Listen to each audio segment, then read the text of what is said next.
What is up, guys? It's your boy Raider Nation Jason. One more time. Friday night special. I know it looks a little different. It's gonna be a little darker today. But welcome to the show. And let's get into the intro.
What is popping? What is popping? We are here again, guys. One more time. The setup's a little different. We've got some new things going on, but it's very good to be here. Very good to be here. As you can see, I'm growing out my hair a little bit. Yeah. I figured before I go bald, I'm gonna grow it out one last time. You know what I mean? Because you never know. But shout out to everybody. I know it's not a lot going on right now. It's that waiting game. But I just thought we would on this episode we would talk about just some plays. These aren't the greatest plays in Raider history, but these are games that I was watching and I could just remember how they affected. I don't know, just the good feeling that I had when these plays happen. And there's so many. I mean, I said top 5. I was going to give you guys a top 10, but I didn't know if I was going to be able to fit everything on, because of memory and all that kind of good stuff. But I was able to put together a few, but it's never enough because there's plays that are not on here that are definitely honorable mentions. It's just, since I'm gonna say since the Gannon era, we almost seen it with the Jason Campbell era. That was the last time we had a capable quarterback, and well, of course, Derek Carr and everything too. But I'm saying like before, back in the day, like back, like before Carr and everything. Like we were searching for a quarterback. We had when we had Gannon, that was the last, true QB we had. And there's been very dark times in between those times. From was it Jeff George, of course, Jamarcus Russell, Carson Palmer, Terrell Pryor. The list really goes on. There was a lot of bad, let's just say it like this, a lot of losses in those times. But I remember just certain plays that just kind of were like shocking plays to me that, some were game winners, some were game changers, and like I said, I left a lot off. I mean, one play that I could definitely say, could definitely be on there too was the Jack Jones Chargers interception. That one could have been on. The Meek fumble return. I think, dang, most of the plays against Denver. That's crazy. But yeah, when they pop the ball out, he gets it and runs it all the way back. There was that Meek interception, I think, against Green Bay to seal the game. But just plays like that, it's kind of like that. But those plays aren't on this one, and the list that I have is not really in no particular order because they were all either game winners, game changers. And I just remember where I was at the moments that these things were happening. So there's a little story behind each one. But shout to everybody. Shout to everybody, man. Appreciate everybody showing up. Oh, I work today, so my energy is not all the way there. So please forgive me. But yeah, I'm excited to be here. Definitely ready for this season to get cracking. Speaking of the season, I will be at the tailgate tomorrow too. So shout out all the Raider content creators that are going to be out there, man. Raider Nation, please show some love. We will be out there and looking forward to some good food. I'm going to the A's game against Baltimore. Should be a good time. We're hopefully we can catch a home run, man. We're over on the I think it's the left field side. So hopefully we catch a but no, never mind. We're on the right. Excuse me. We're on the right side. So hopefully we can catch a home run and that'll be something to try to get. But it has been from what I've seen, I'm more on the Raider Warriors. I mean, I'm an A's fan, but it's been a rough couple years for the A's. So they've kind of been on my sports back burner, if you will. But love my team. It's been rough, man. We're giving up everybody. We gave away Chapman, we gave away Olsen, we gave away Loriano, and it's crazy because that's just what we do. We don't want to pay nobody. That's the way out there is, you get everything you can out of them. And then when their trade value is the highest, we get rid of them. We trade them, you know what I mean? And we start over. Story of the way it used to be out there, man, in the Bay. That's how it used to be. People like it's, I don't know, it's going to be a long time before the A's actually compete because there's some good teams in baseball, man. It's, hate to say it, but, you always got the Astros there. You got the Mariners are kind of on the rise right now, but I don't know. It's been a rough couple years for the A's. But it'll be good to go out there going against Baltimore. Like I said, I've been not paying attention too much, but I know we haven't been doing a lot of winning. I think we won last night though. So shout out to the A's. But yeah, we definitely gotta get it on the ball, but we gotta put together a team for once. Stack a team, get some talent and stop trading everything away. We have to eventually keep somebody, but they're probably gonna wait till they get to Vegas, or they're until they're almost getting to Vegas so they can stack the team up and put together a franchise that can sell some tickets out there in Vegas. Which really for Vegas is it's funny because Vegas is kind of a better situation for the A's than it kind of was for us. Because we did I know a lot of our what do you call it? The AAA and AA play. I know we spent a lot of time in Vegas anyway as the A's, just back and forth. So they're used to being kind of out there and they're used to having a fan base out there. See, us, we were pretty much Oakland based, pretty much California based, LA, Oakland. And we were pretty much pulled from the roots, taken out to Vegas, where now we gotta try to accumulate fans out that way, and it's too expensive and too far for most fans out this way. But somehow, some way, if you're a fan, you're gonna make it out there somehow, some way. But yeah, it's just tough. It's a lot tougher than because even the convenience of BART, being able to hop on a train and go get off right there at the stadium. You know what I mean? There's nothing like that. I mean, no, think about anywhere you go. Where is it that convenient to just get to a game? Like going to today's game, still easy. Hop on BART, hop off Coliseum, right there. Walk over the overpass, boom, we there. So I don't know. It's interesting. I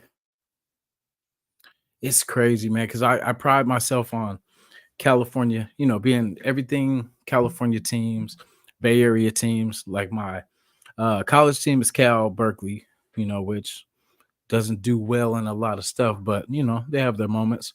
But that's my college football team. And then you got the Raiders, which were based in California, and at least they're close enough that I can get back and forth too. You know what I mean? So that's my only, I think, outside of California team. Everybody else is based here in Cali. Um, most of my teams are southern. I mean, excuse me. Most of my teams are Northern California teams. Um, I used to not like USC, but I was a big Reggie Bush fan. I think one of the greatest college football players that I ever seen play. You know, but yeah, you can see it's hard to kind of hate. I don't know. They were good for like a long time, and there were some epic games too. Like I remember like the Deshaun Jacksons, the Marshawn Lynch. Dang, I can't think of the other kid, but we had a running back. He got drafted to the Lions and ended up getting hurt. But we had some good, fast players too. Shout to Keelan Allen, or Keenan Allen is a ex Cal player. You know, Jalen Brown. You know what I mean? For the just won a championship. Cal Bear. Yep. I hope to go to a couple of Cal Berkeley games this year too. I didn't get to go to none. I went to Raider games, but not to the Cal Bear game. I like going out there. It is just a lot of walking. If you go to the Cal games, just know you're gonna walk a trail 1,000 miles uphill to get there. But it's a beautiful walk, beautiful trail, beautiful campus. One of the best campuses in the world, if I say so myself. Just cool vibes too, man. Just like hippie town, you know what I mean? So good people, good weather for sure. Like we out here struggling. It's 70, I don't know, it was like in the 70s, maybe low 80s, but I don't think so yet. But I mean, for Bay Area people, I can tell already that people in 100 and 103, 110 weather right now are like talking about 75, 80. It's hot. I mean, but for us, the weather out here is cool. We're right by the water, so it's always cool. So when we do get a little bit of heat, like high 70s, low 80s, we burning up. But I can imagine, like my daughter lives out in Bakersfield where it's hot as hell. You know what I mean? So it's different levels of hot. That's hot for no reason. Like when it's 111, 113, that's hot for no reason at all. There's no reason for it to be that hot ever, ever. But it is what it is. I hope everybody is doing good, man. I know I've been rambling for a little bit, but let me holler at the chat one time. Oh yeah, shout to Ben too, man. He's the reason why I'm right here too. I appreciate you, bro. T Menace. I hope everything is safe around you. You know what I mean? Hope your family and everybody is safe. Yeah, that's crazy. I seen that. I seen your post. That's crazy. Prayers for Ben and his neighborhood and family. Yes, sir. Getting that work. Yeah, that's why I hate. I don't know. I usually do Saturday mornings, and it's early too. It's like I don't know. I, my brain doesn't wake up until a certain time of the day. But like I said, it's been slow. It hasn't really been like last week. I didn't. I could have just came up here and just start talking about anything, but I chose to kind of wait and give you guys something. I'm not gonna waste your time because there's better things you can be doing than listening to your boy. Hell yeah. Yeah, it was nuts, man. It sounded like World War IV last night. Hell yeah.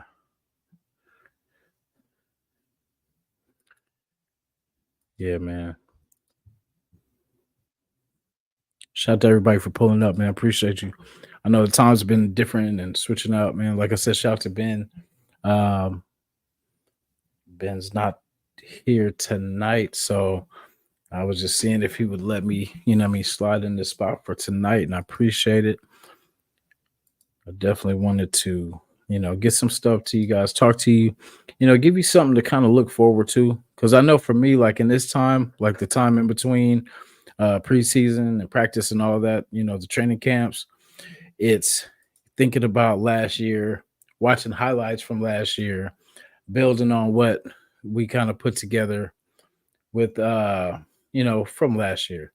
That's why I'm glad we are, Minshew. I like Minshew. Like I said, I've wanted Minshew kind of somewhere on this team for quite some time. And I think he's the perfect person to back up Aiden. And, where shout to PTS too, they were talking about it too, where, you could get it's like say if something if Aiden doesn't take that step forward or starts slipping, then you could, you'll feel comfortable taking that step to the veteran that, and like I said, I believe in Aiden. I believe he's gonna do, he's gonna shock some people. And I just hope he does just enough just to get everybody the ball. That's all we ask. We don't ask him to do anything outside of what he's capable of. Just distribute the ball. So I think we're good, guys. I don't think we got to worry. This team is too stacked to not do well. We got too many weapons.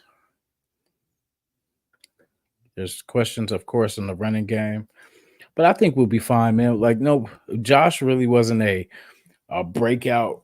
He had don't get me wrong. He had his walk off moments, and he had his runs. That he would break, but I mean, it wasn't a lot because remember that was why we were talking about we didn't want to pay him because all he was getting is 3 point, 3 yards here, 4 yards here, and then maybe busting one on maybe the 12th run or something like that. But it's I think we'll be fine, because I mean we're gonna create better holes this year than we were able to last year.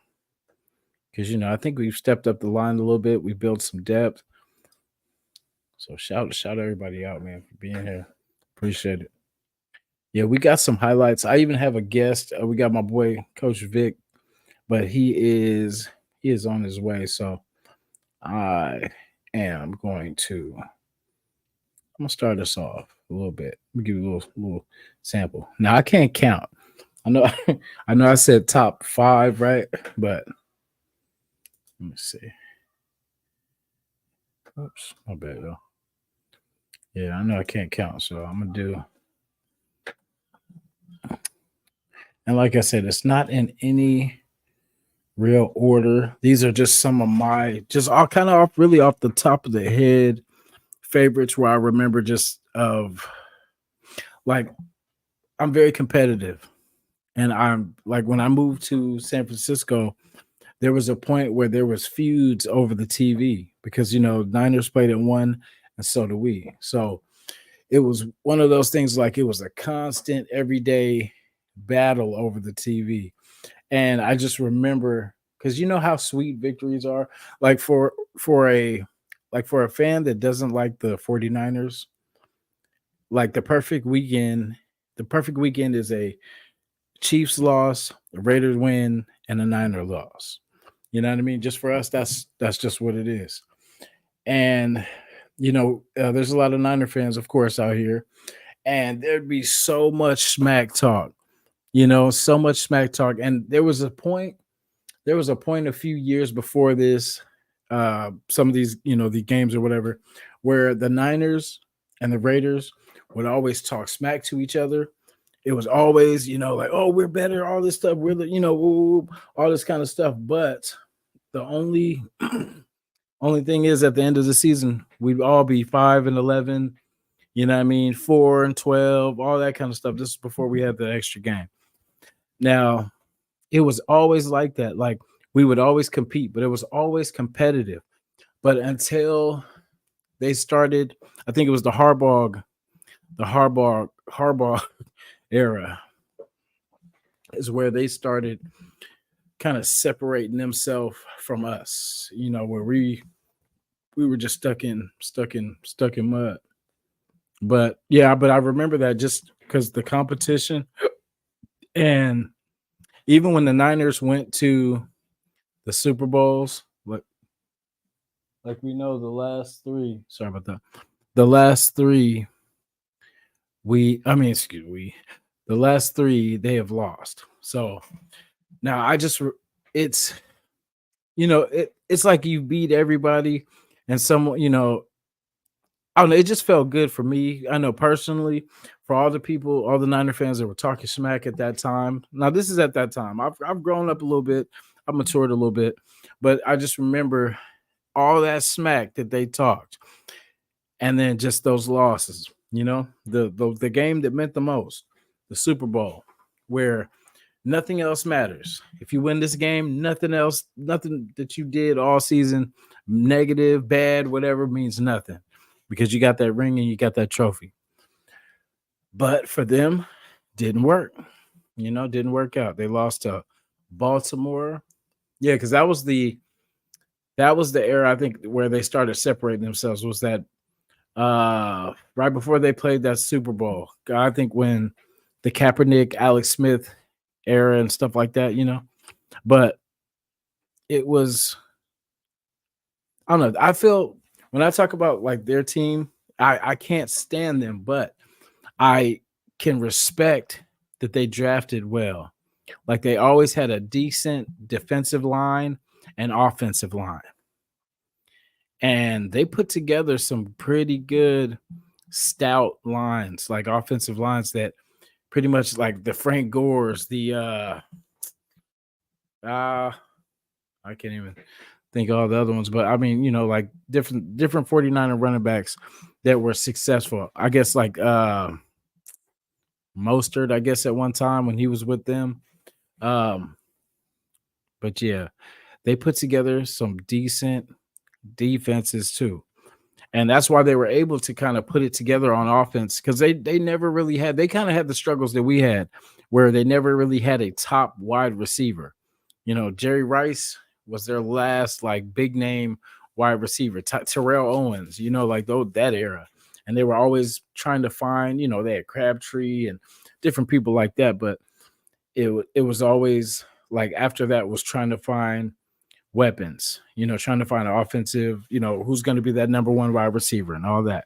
So yeah, it was nice watching them not get it done, but it just goes to show you, man, like defense can only get you so far because at the end of the day, you got to score some points. 0-0 won't get you to win. 0-0 will not get you a win. But like I said, it was very, very hard watching them kind of take off and take that jump. Shout to Kaepernick, man. Like, his career was crazy and he probably should have been playing a little bit longer. He should have at least had a shot somewhere else, but it is what it is. But shout for what he stood for. People kind of took it the wrong way, but he really meant well. And sometimes it's just the message. And sometimes we try to avoid the message because we don't want to hear it. And that's kind of a lot of what went on with that whole situation. But shout out to him for his sacrifice. Only Niner that I could really say that, I kind of had a little appreciation for. So yeah, but other than that, you know, but yeah, that was the separation of, from us to them. And they've just drafted pretty well. They've made some good moves. Getting McCaffrey was crazy. Getting that kind of was over the top because I mean they pretty much with that you gain a pretty good damn running back, a receiver, extra receiver if you need it. I mean, I remember the game where we played, where Stidham played. He and McCaffrey was one of the reasons that we lost that game because man, we couldn't tackle him. He was beasting down there. So, but I know this ain't no Niners show. I know, but I just wanted to just kind of talk about just the times that we kind of went through. Let me circle back to that. There was the Jamarcus era. One of my so it was so crazy because shout out to PTS. They were talking about Javon Walker. Like we signed a lot of different people that we had expectations for, but did not get it done.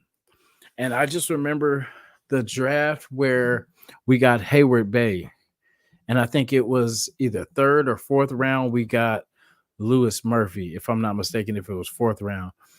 But we get Hayward Bay. He's supposed to be the fastest receiver in the draft. Murphy was no slouch either. He was pretty fast too, but he was like, I want to say the second wide receiver at Florida. And then we had Denarius Moore.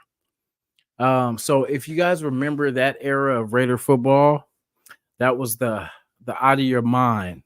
They would score and they would do remember the Little John out of your mind.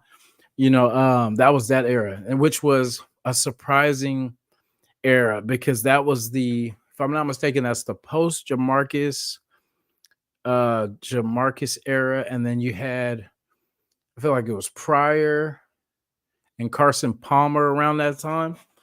But yeah, it was surprising because okay, so Hayward Bay was, I think, the first round draft pick, and he was supposed to be that the dude, supposed to be the dude, and Lewis Murphy, and surprisingly Denarius Moore ended up shining on that team, really making more plays.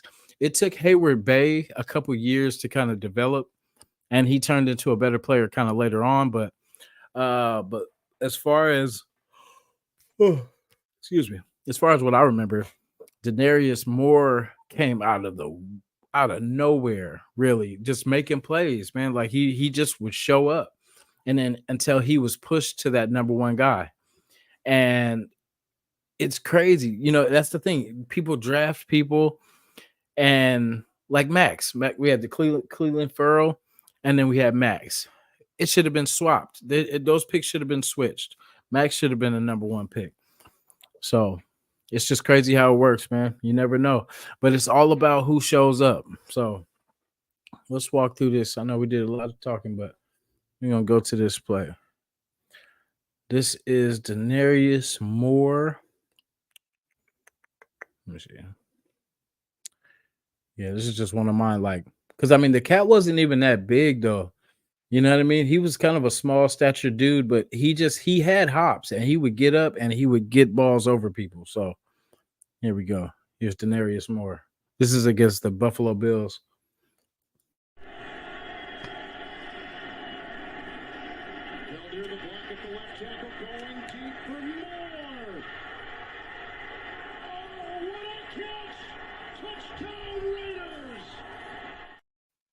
Moss and Cats.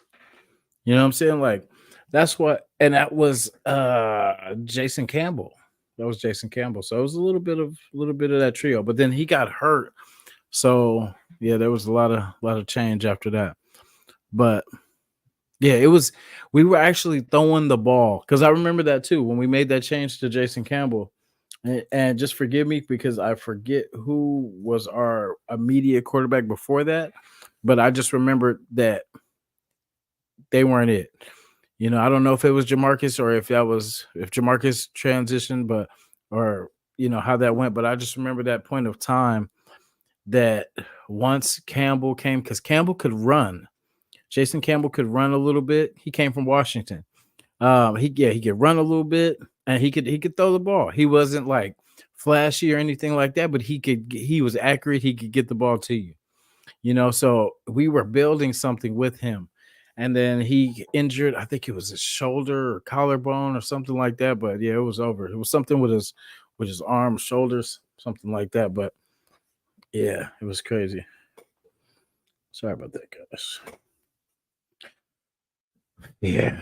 But yeah, I just remember that time, and that was one because I mean, the thing why this play, because I know there's better plays and stuff like that, but I'm saying like for me, I just remember these are plays that I was watching on TV, or these are supposed to be plays that we were live for, or we seen them live, watching TV, whatever, and just remembering what you were thinking, and it was just so crazy, so surprising to see him of all people doing, making these plays when we were already worried about Darius Hayward Bay and how we maybe had wasted a pick on him.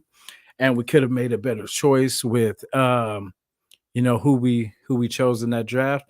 And I want to go back to that draft too at some time and see who was available and why we I know why we did it, Davis equals speed, but yeah, I just remember that Denarius Moore was a breakout player for us, one of those surprises. And he ended up having a pretty good career for us, but short. I want to say he had like 3 good years with us, and then you know, you know how it happens. I think he got traded to, I want to say it was Carolina or something like that. But yeah, so that was one. Like I said, these are in no particular order.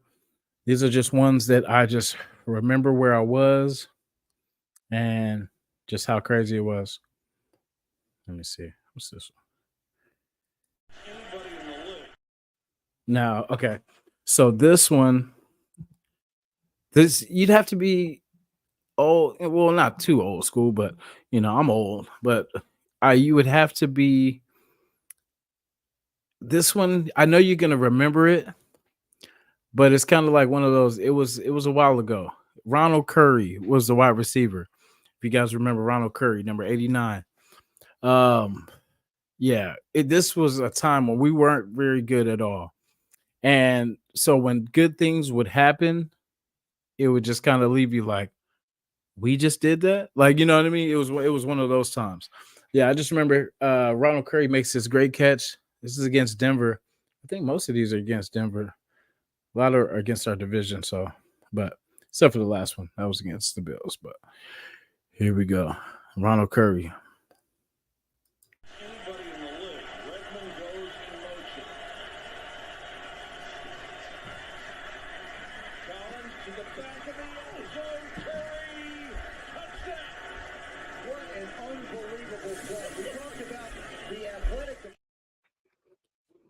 That was watching it live was crazy. Not like I wasn't like live at the game, but just watching that on TV because it was just at a point of the game where we were trying to get something going. And when he made that catch, it changed a lot. We actually I think we scored another touchdown after that. I think we ended up winning this game if I'm not mistaken, but I could be wrong. But I just remember that changed the game after he made that catch. That was a pretty nice catch. One-handed too. And like and it's not like it's Randy Moss or T.O. or it's Ronald Curry, not Steph Curry. Ronald Curry. Yeah, so and that was Kerry Collins. Kerry Collins. So this must have been, I don't know, was that Doug? No, no, who was that? I'm trying to think who was our, because Kerry Collins, I remember we had Randy Moss around that time too. So I don't know if that was the Randy Moss team with Ronald Curry.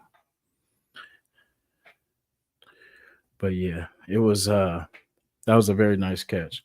And like I said, these aren't the top, because I mean there's so many plays that I didn't put on here that probably should be on here. But these are just personally, like I said, personal ones that I remember growing up watching the game, and just for me, game changers. I think that was about the worst one you'll see, though. I think, but let me see. Now, no, for this one, I'll tell you the story. So, you know how it is when you got to work and the game is on. It's impossible to get things done, right? Because our mind is always on. Like, what's going on? What's the score? Hey, bro, what's this? So always try to get the score. You know what I mean? Know what's going on. So I was at work. Then I was cooking. I was working as a chef, and we worked in this kitchen that was well, if you know the company Dropbox, it was one of the tech kitchens for them. It was a little place called the Tech Shop. Shout out to the Tech Shop, man. So we would go and we, put out meals and everything like that for the tech employees. But then after, everything would have to be spick and span, like military style, like for real, like they're doing the white glove test, running, making sure everything is, you know, crystal clear.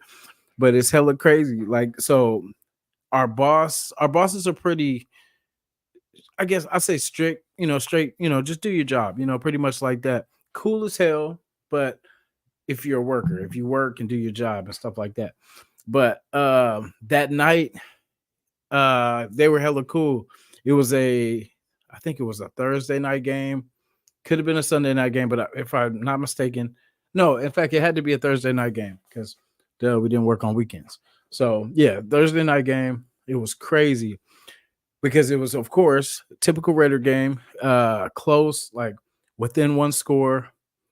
And I think it's late fourth quarter. I think maybe like a minute or two left. And it's one of those games that could go either way because I think there was a couple picks where we got close, threw a pick, fumbled, or something like that, where it could have went either way. And it was down to the wire.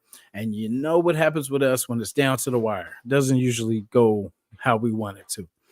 But yeah, and our boss he knew that our minds were not on work and it was on pretty much the game that was going on. So we were watching it because like on our breaks we could go to the break room and they got TVs everywhere. They got hella TVs, but when you're working, it's barely any windows. You know what I'm saying? So we're cleaning the kitchen, we're cleaning, trying to pretty much hurry up so we could go watch the rest of the game in the break room.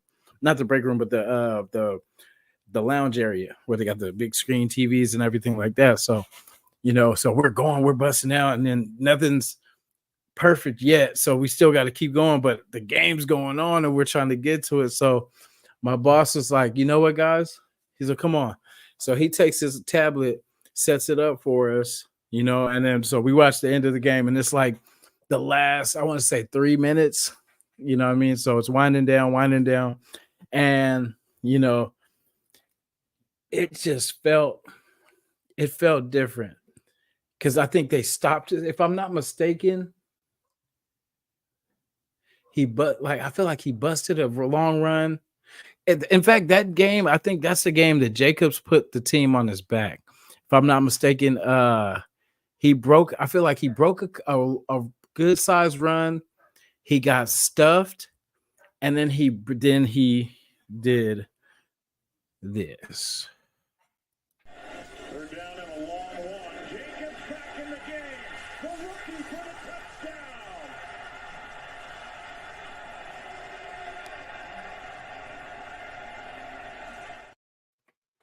Now you want to talk about happy to go to work. Like after that happened, after we finished, slapping hands, fist bumping, and what I'm saying, beating on our chest, talking about let's go, you know what I mean? Like but once we settled down, we got back to work, man. That was one of the best. I mean, everybody was just moving, grooving, cleaning, everything like that. So it was a good night. But yeah, I never forget that because I was glad to be able to see it. Because if the boss didn't tell us, hey, what I'm saying, like, guys, just come watch, let's just watch the game. And we would have missed one of the greatest plays, because a lot of people talked about Jacobs not being able to finish, not being able to, break out runs. And with the right hold, man, he got it done. Yeah, so that was a beautiful game.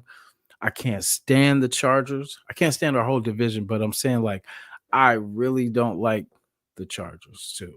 I don't like the Chiefs for sure, but something about the Charger fans, I don't like. But that's neither here or there. Sorry about that, guys. Sharing that. But yeah, I just remember that being at work, and yeah, it's hard for me to focus when the game is on. That's something I got to work with. Maybe one of these years I'll get it right. But it's just I love my team, man, and it's like anything can happen, like at any point, and that's the excitement of the game. So let me see. What is the um what is this? Oh, you know what? I think this is my boy D Moore. If I'm not mistaken, that's Denarius Moore, another one. And I just remember how this we've been owning the Broncos pretty good. Out of everybody, the Chargers used to smack us back when they had LT. The Chiefs lately have been, kind of giving us that work. But for the most part, the Broncos were kind of our our whipping tool, until they got like Manning and stuff like that. But for the most part, we used to handle them pretty well. But yeah, this was just another, miss. It was a miss, just a missed tackle, just a little missed tackle that went a little extra. That's why you got to make that tackle. Got to get that tackle.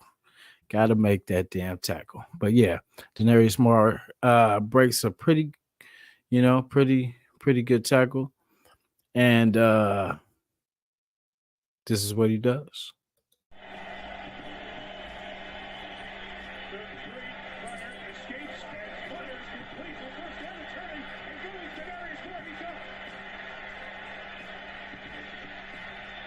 Moore for the touchdown. That's what this Raider football team needs. Denarius. That boy got up out of there. And when I say good tackle, I meant, a good tackle is a horrible tackle by Denver. Yeah, but Denarius Moore, man, like, I wish I could be showing you DHB, Darius Hayward Bay, highlights, or even I feel like we should be having even more Randy Moss highlights, but we don't have that. There was a couple, but nothing really spectacular, you know. So even like not saying these are spectacular, but I'm just saying they were some that were cool. But like I said, these are just personal. Um, this one it was more of the because I remember the talks with Denarius Moore because after he broke out, I remember one game he had I won't say three touchdowns, but but people were kind of saying, can he do it consistently? Can he be the number one guy? Can he, can he show that, he's worth a contract and all this kind of stuff? And the kid just kept balling. He kept just going for it. So, um, hope he's doing well in life. And let's do it again, man. Let's see what we got. Okay, so that was that one. Punts away. So this was another time where I was, there was a lot of competition with the TVs and you know the because we both played at the same time. But this we were lucky was a prime time game, a night game, and this was so crazy because it came like it seems like all Raider super play. I must call them super plays. Super plays come when you least expect it.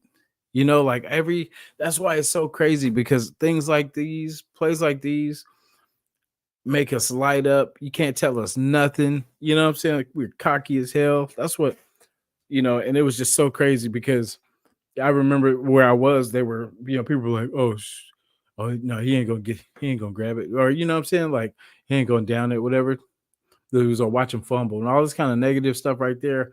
And as you know, this was I think it's Dwayne, is it I almost said Chris Harris, but I think Dwayne Harris.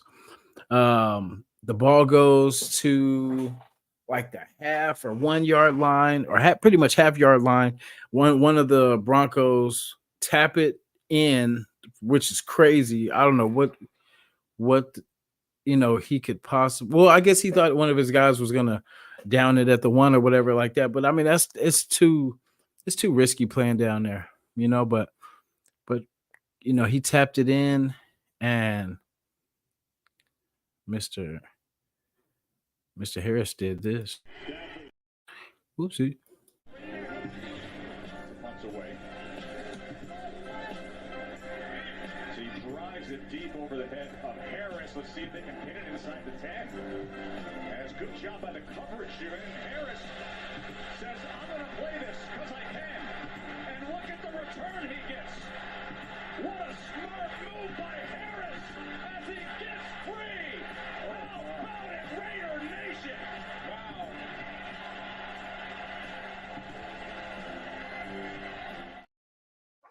And one thing too, do you see how loud it gets too? Like you could feel the roar of that Oakland crowd, man. There's nothing like it. Like like I was watching, I was going through, just checking for other highlights and stuff like that. And it's just crazy. Like, say if a crazy catch is made or someone breaks to the, breaks into a hole.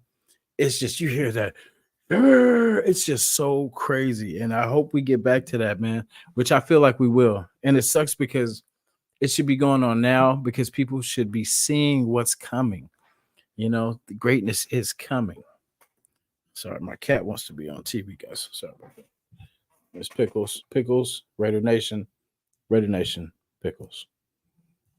All of a sudden she wants to be on TV now, but oh yeah, yeah, yeah. Little crybaby.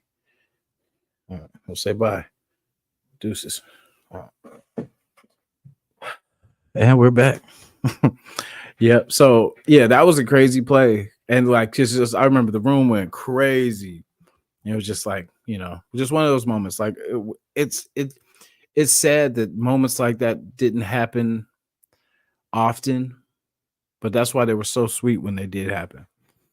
Um, so one play I had to put on there because this play still shocks the hell out of me. Like, I'm not even gonna lie. Let me just make sure this. Okay, yeah, that's it. But okay. So we were playing Detroit, and it was kind of like how we do, guys. So like fourth quarter, uh, I want to say we're close. It's either tied or definitely within a touchdown.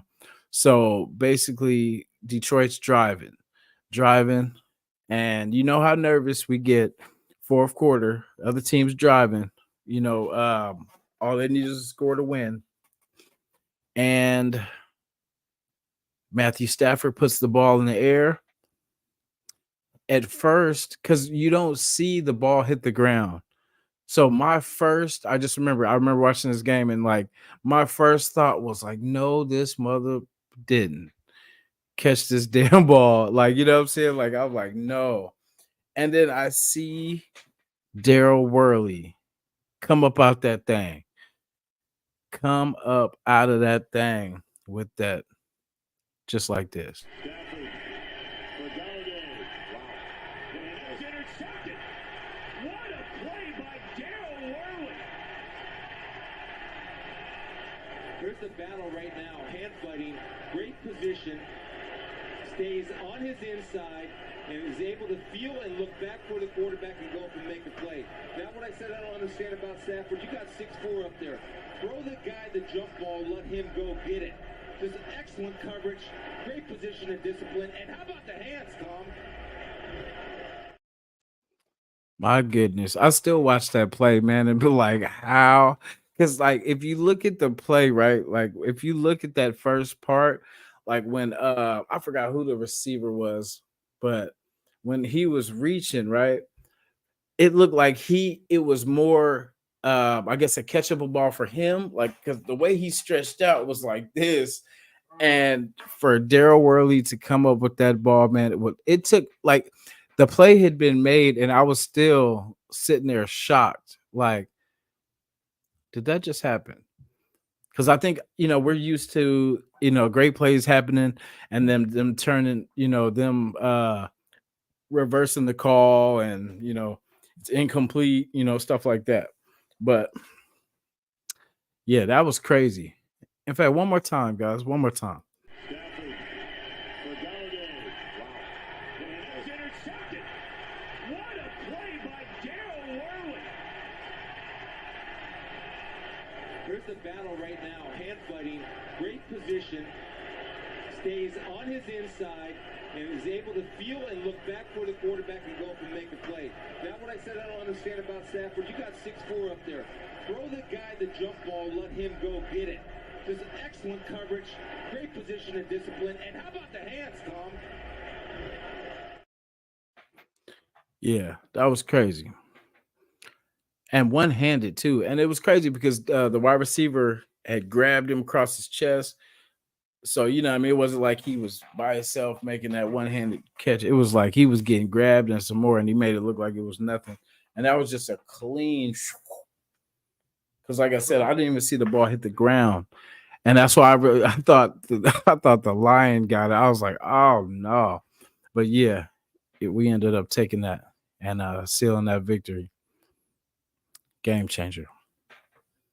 I hope you guys are enjoying these so far. You know, I mean, these are, like I said, these are just some of my favorites that I just remember that I was just like, what in the world? Let me see. Prayers to everybody, man. Definitely prayers going out. Uh, D Menace, Raider Ben, Mr. Pena. Yeah, stay blessed, y'all. Yeah, it was crazy, man. Like I said, it was going off like World War IV. That was ghost. Yep. Like I said, I'll be I don't know if anybody else is going to the tailgate tomorrow, but we would be out there. You know what I'm saying? It's funny because like I don't really go for I went to a couple of A's games last year, but you know, anything for the Raiders, man, I'm there. Salute El Capitan.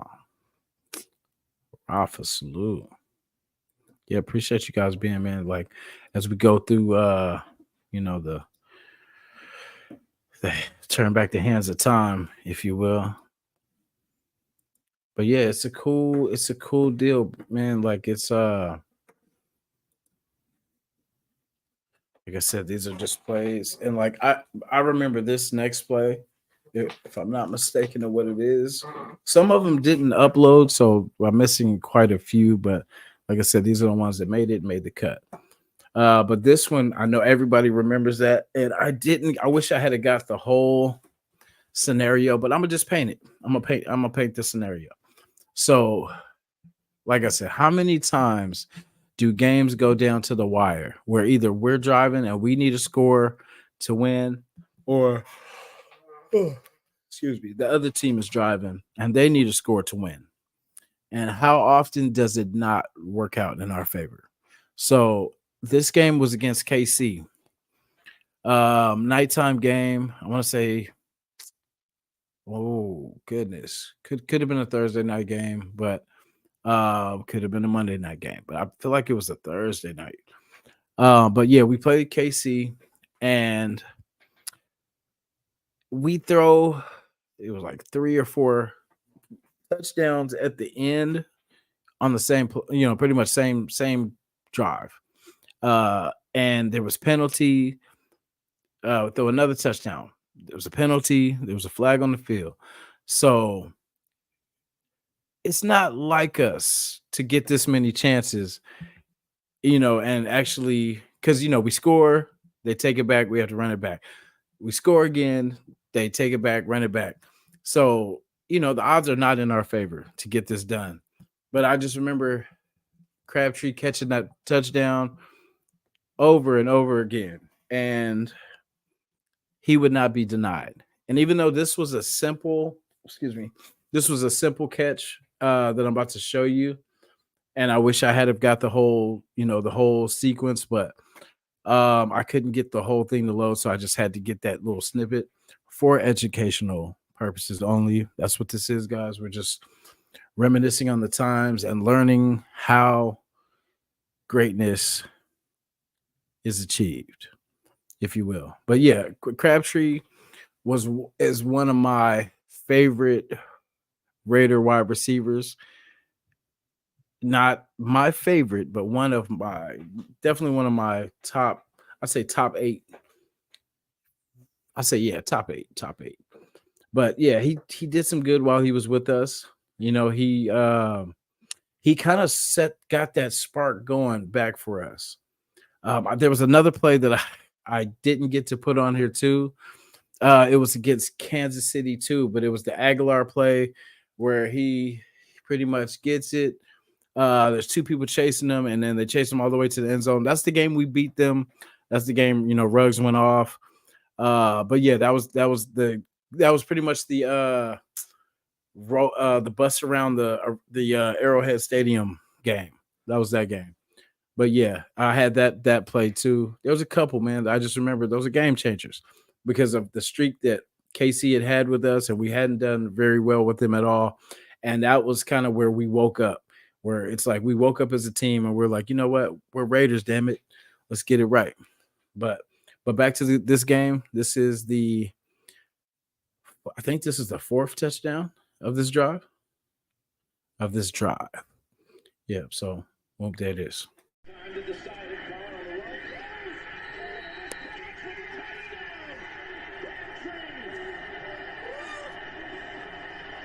the touchdown. Yeah, there was a cat in the background. Excuse me, guys. But yeah, that was I liked a lot of Crabtree's toe taps, man. He had some great grabs, like, and it would Carr would put it like on the outskirt of the end zone, and then he would have to do those crazy toe taps and drags, and it would be, I mean, it was some nice ball. We were excited. We were definitely excited. Definitely excited. It was a good ball. Like I said, that's all the ones I could upload, guys. But hope you guys enjoyed some of those. But yeah, like, and if you guys want to drop in the chat too, like your favorite plays that or your favorite play, your favorite play of all time. I feel like I'm forgetting a damn near two handfuls of plays because, like I said, there's so many that you could, talk about. But these are just ones like I just remember just certain moments of where I was.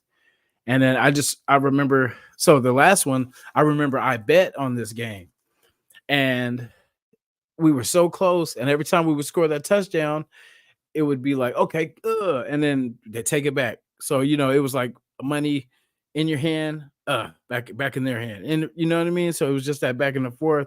But I appreciate your contribution. Thank you.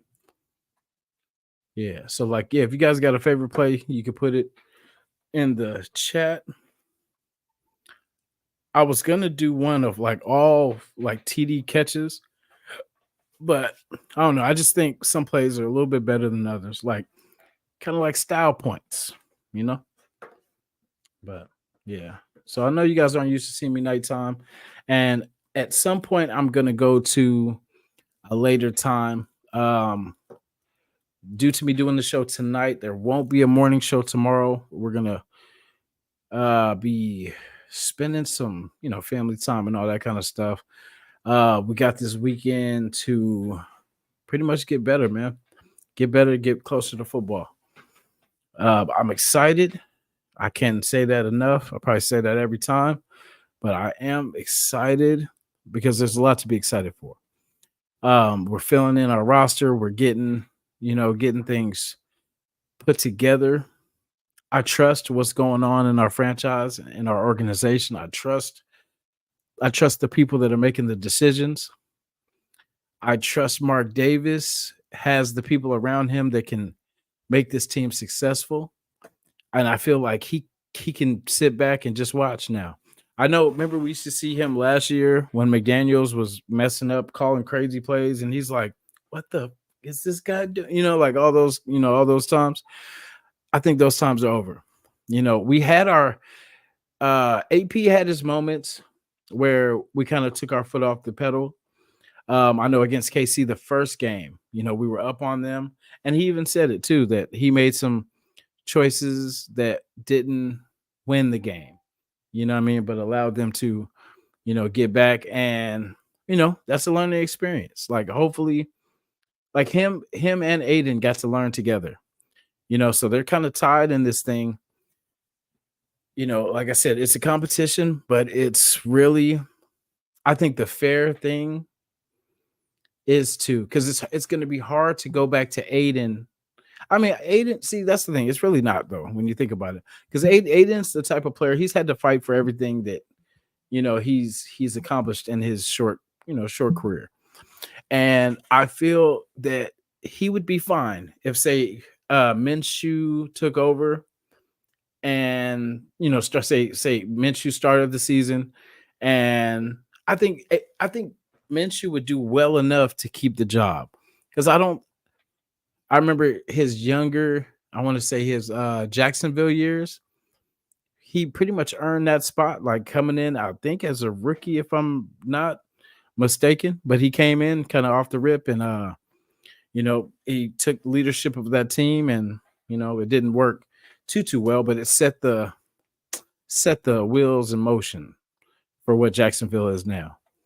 But yeah, I think it's fair for Aiden, just because it's kind of like we have to do that, because we have to see what we have in our second year quarterback. Because if we're gonna find out, we got to find out now. Like we he had a decent, like I want to say good. I'm gonna say good for what it was, because he did better ending the season that he did than we originally did starting it.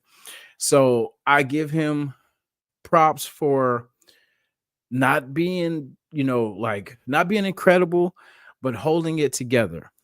For being a solid pick. It wasn't, you never had to go to him talking about making bonehead plays and putting his teammates at risk. Like, remember at the beginning of the season when um either Garoppolo didn't like Devontae and he was setting them up with all these suicide balls where like Devontae was getting his head knocked off, getting knocked out of games.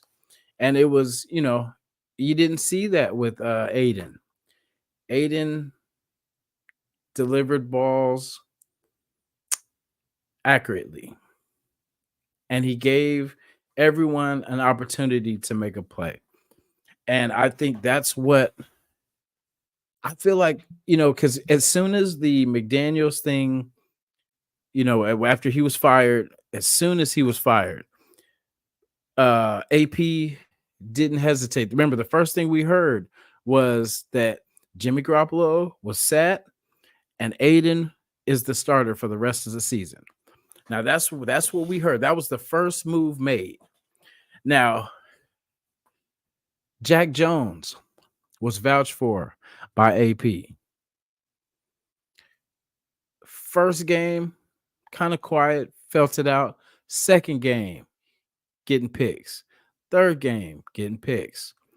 So AP seen something in Jack Jones. He's known him for quite some time, but he's seen star power in him. Like I said, he set Jimmy G down and said, Aiden is our starter for the rest of the year. I think, so, do you notice when Pierce talks about Aiden, he gets that little smirk on his face? You know what I mean? Like the little smile that I know something that you guys don't know. That's what I see when he talks about Aiden.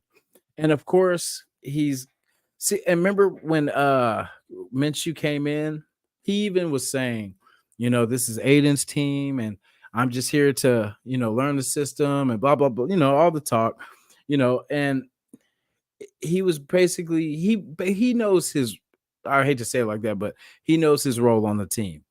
That he's here to pick up the pieces if anything was to go wrong with Aiden. And you could tell by what they've done in the QB room that they have faith in this guy. They're not shouting to the rooftops because I think they want to catch some people slipping.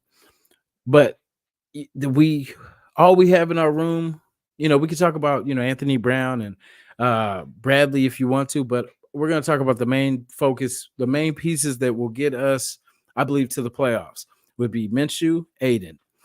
And if Aiden wasn't that guy, I think they would have, first of all, Bradley wouldn't be on this team.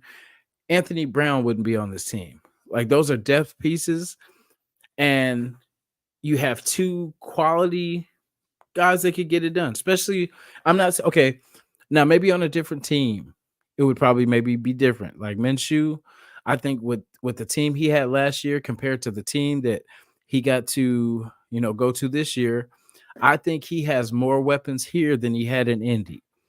Now, Aiden, we know in college when he had his main wide receivers, he did well, and he not fell off, but he didn't do as well as he did the prior years when he was, when his guys got drafted and he was, left without real true competition at the wide receiver. But with this team and his accuracy, Like I keep saying it, like I don't see how it could go bad. I really don't. I don't see how he could fail.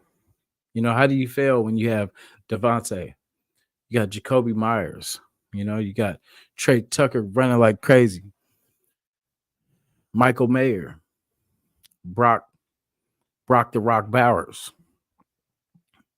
Like how do you lose? You can't. So that's why I say, like, I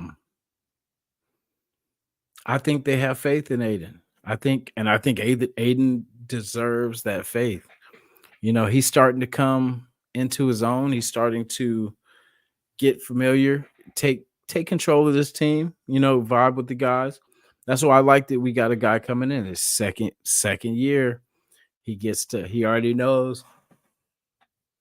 Excuse me. He worked with Jacoby, he worked with Devontae, he worked with Trey Tucker last year. So this is another year. And I mean, he's not going to get worse. You know what I mean? I can't see him taking a step back. How do you take a step back?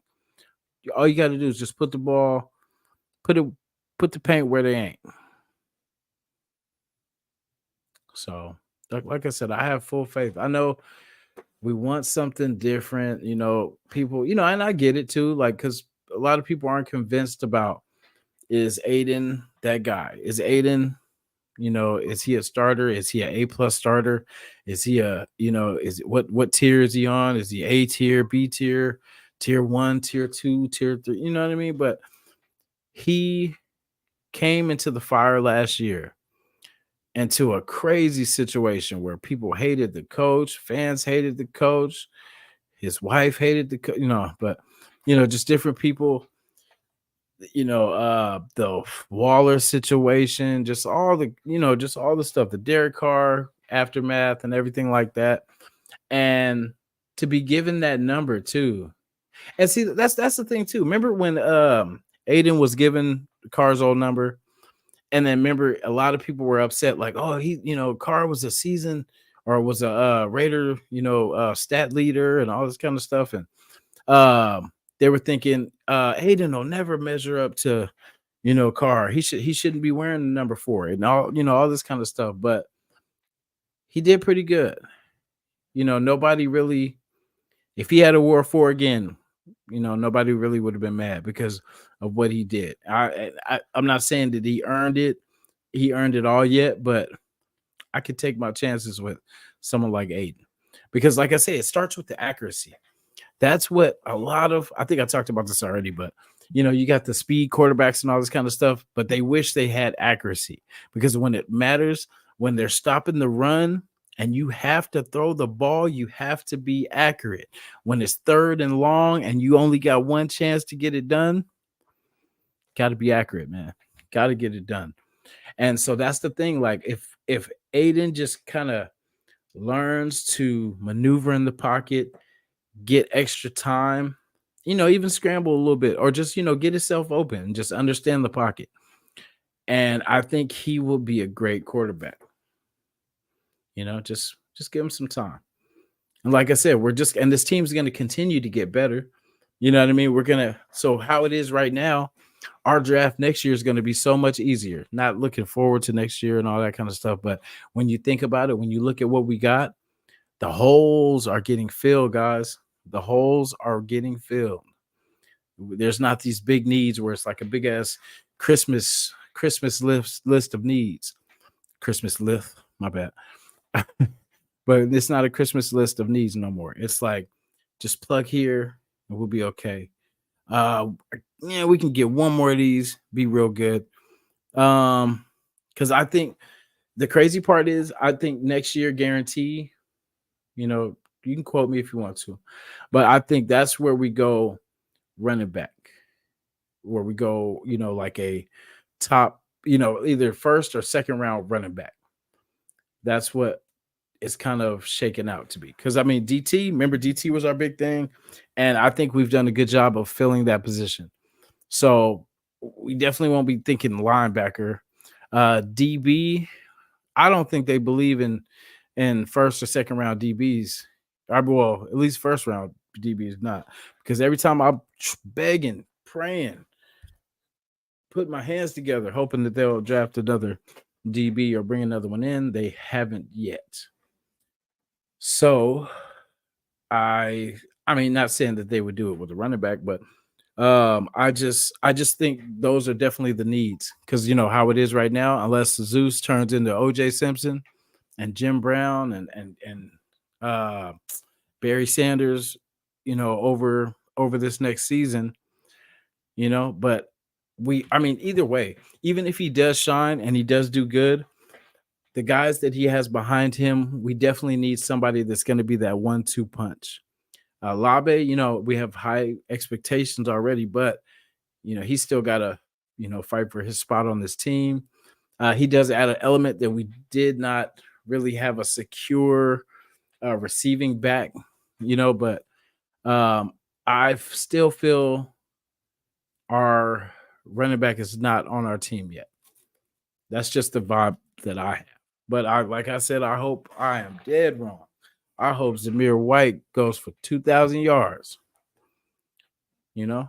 So, but I hope he does his thing. But I just, somewhere in my heart of hearts, I feel like our running back is not on our team yet. So, you know, for me, that would be one of my focuses. I'm not saying I would, unless there's a good. I haven't even looked into you know who's out there for next year because you know we haven't even got to this year of NFL football yet. So, but when that time comes, you know, but like I said, we won't know until this season is over where our holes are. I mean, we have you know Raider Nation knows this team. Raider Nation, Furpo, salute. You know, Raider Nation knows the pulse of this team, and they know where the holes are. They know where we need more. There's certain like the DB. What do we hear? Mostly everyone's talking about DB, running back. Some are still saying quarterback, but I feel we're good. And yep, shout out to Purple in the building. Yeah, but dang, I talked about that and lost track of where I was headed with that, guys. But it's all good. We'll pick it right back up. Yeah, I was supposed to have a guest, and we'll see if he stops by. But if not, you know what I mean. It's all good. How was everybody's fourth, by the way? You know what I mean? Like I know some had ups and downs. But yeah, I chill, man. I stayed away. I stayed away from all the hootenanny. But yeah, it was pretty peaceful. Well, not outside, but it was pretty, you know, for myself, it was pretty peaceful. You know, we just ate some good food. Shout to Blondie's Pizza. Shout to Blondie's. Anybody that knows Bay Area pizza, you know, different spots, it's kind of rare. It's not like a Domino's or a Pizza Hut or, you know, or what's the name? Papa John's, you know, what the young kids are eating nowadays. Nah, but yeah, it's pretty good pizza, man. The crust is so good. Like I don't know anybody that knows Southern California. Oh shit! Now I gotta think of the place. Hungry Howie's. Ooh, I pulled that one out. If anybody knows Southern California, it could be in Northern California, but most of the places I know was Southern California. But Hungry Howie's Pizza got the buttery crust and stuff like that. Like it kind of Blondie's reminds me of a thicker Hungry Howie's because it does have that garlicky, buttery crust.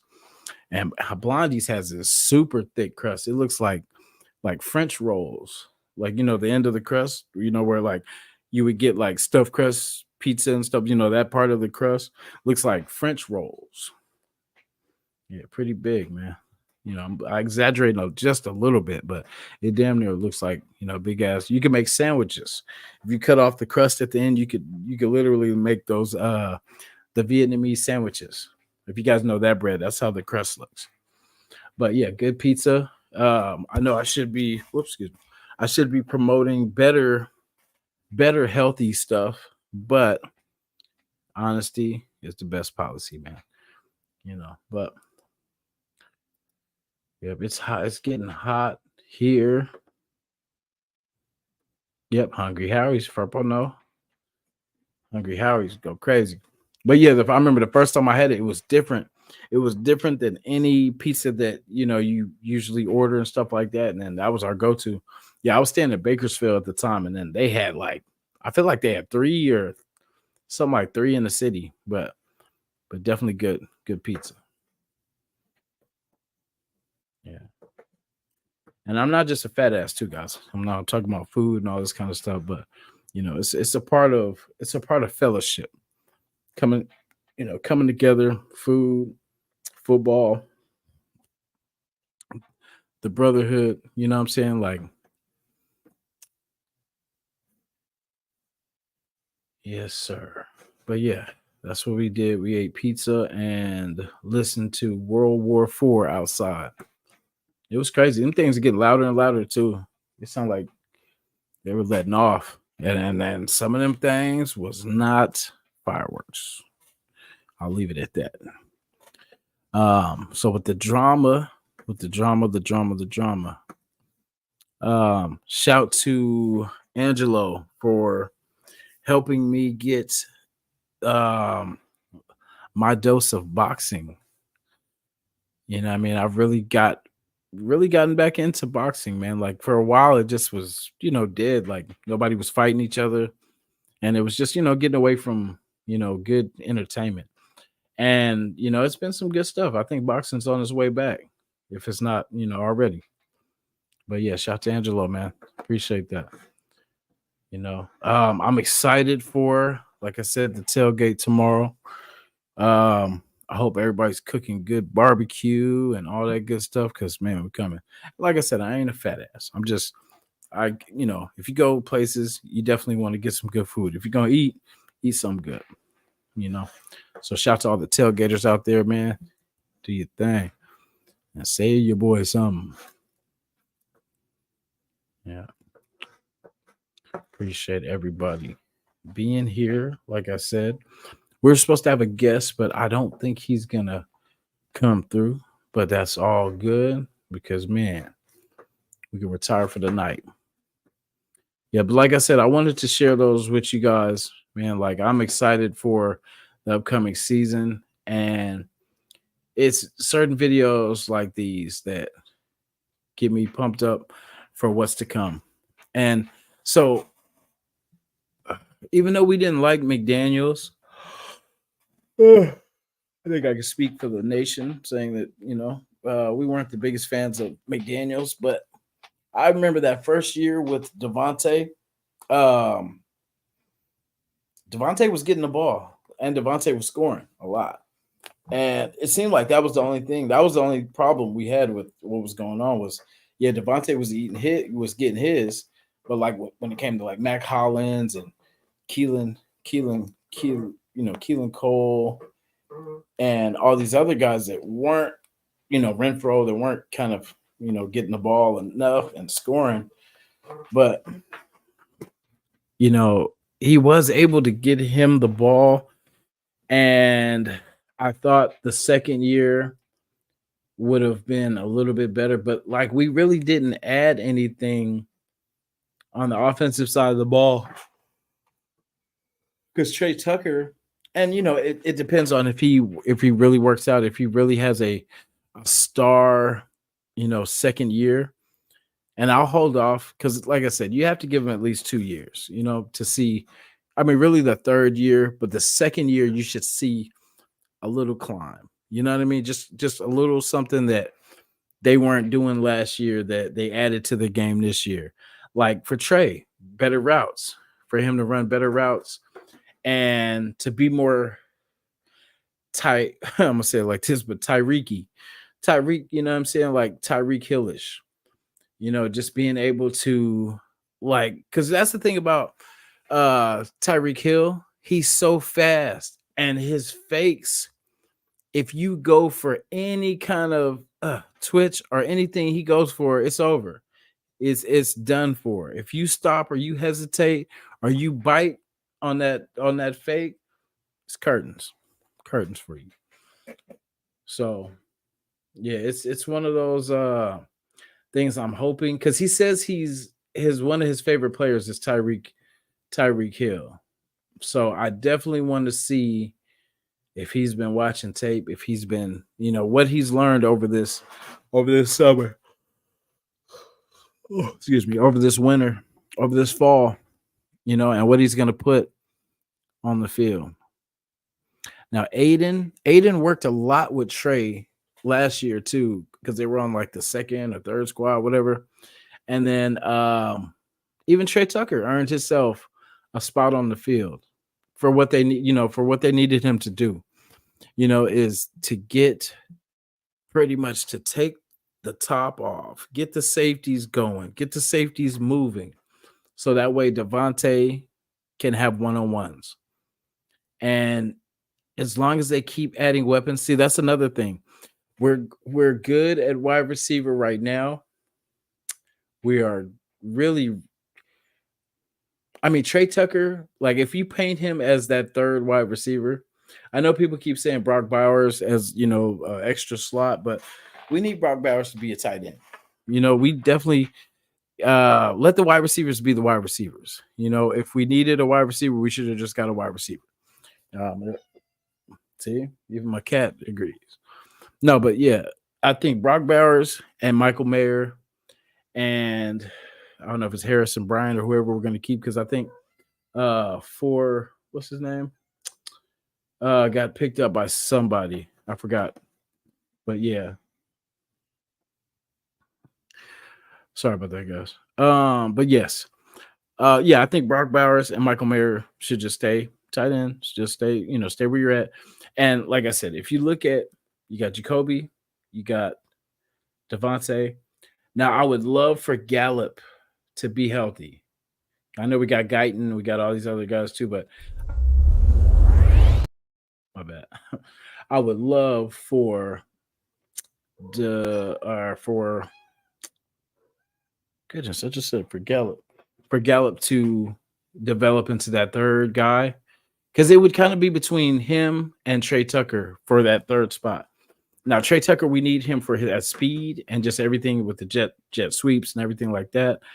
But we do need an extra weapon that will take the pressure off Devontae and Jacoby, because like last year, I think they were just trying to double Devontae, bracket Jacoby, and let somebody else pretty much let Michael Mayer, hurt us if anyone's going to hurt us, because they know we didn't have a threat coming out of the backfield. We didn't have, Michael Mayer was still kind of working himself into the system. Like, yeah, we had Devontae and Jacoby, but after that, you stop those two, then what? Then what are we doing? Renfro was MIA, was milk boxing it. But I think we've added enough pieces to be very competitive. Now, where do we stack up in our division? I put us ahead of the Broncos. I put us ahead of the Chargers. Of course, in my heart of hearts, I want to put us ahead of the Kansas City Chiefs too, but that would be silly because they're the defending Super Bowl champions. Until we knock them off that pedestal, we knock them off that mountain. They are the top dogs. But every dog has its day. And we're coming for that spot. So is this going to be the year that we win our division? Is this the year that we put it all together? Is this the year? Raider Twine. What's good with it? Ray Love, salute.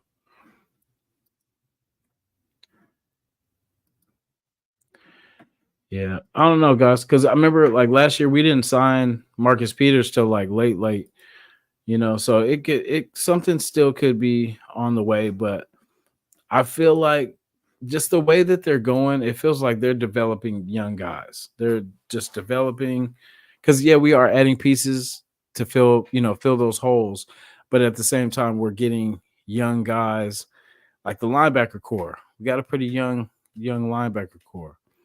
Our DB room is pretty young. I'm good. I'm curious to see Faison. Because Bennett, I think Bennett will be okay. I think everyone is kind of hoping that he's going to turn into a one, but I don't think I don't think we need him to. We need him to just be a solid two.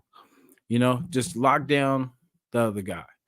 You're going to get a lot of attention. That's the thing. He's going to get a lot of attention, and that's what happened to him pretty much last year. He got ate up. He was pretty much picked on because he was a rookie for one. He didn't know a lot for two, and you're in a tough division with all because you had Russell Wilson, you had what's his name, Pizza Face, and you had Kermit. So you know what I'm saying? Like you had people that could throw the ball. They can really, damn throw the ball damn good. So this year there's a mystery coming out of Denver. We don't know if it's going to be Knicks or it's going to be Wilson, but we beat Wilson before. Wilson's not scaring nobody. He's a threat, but he's not a threat, but he's a running threat. But we were able to stop that when he was with New York because that was him starting when we played the Jets. Bo Nix, he's gonna be dunking and a little 5 yards here and stuff like that. He's not gonna burn us downfield, and which is crazy because their team, and I see why they traded a lot of their deep threat guys because there's no need. And they have those two what's his name? Tim Patrick, and what's that other clown's name? But yeah, whatever his name is.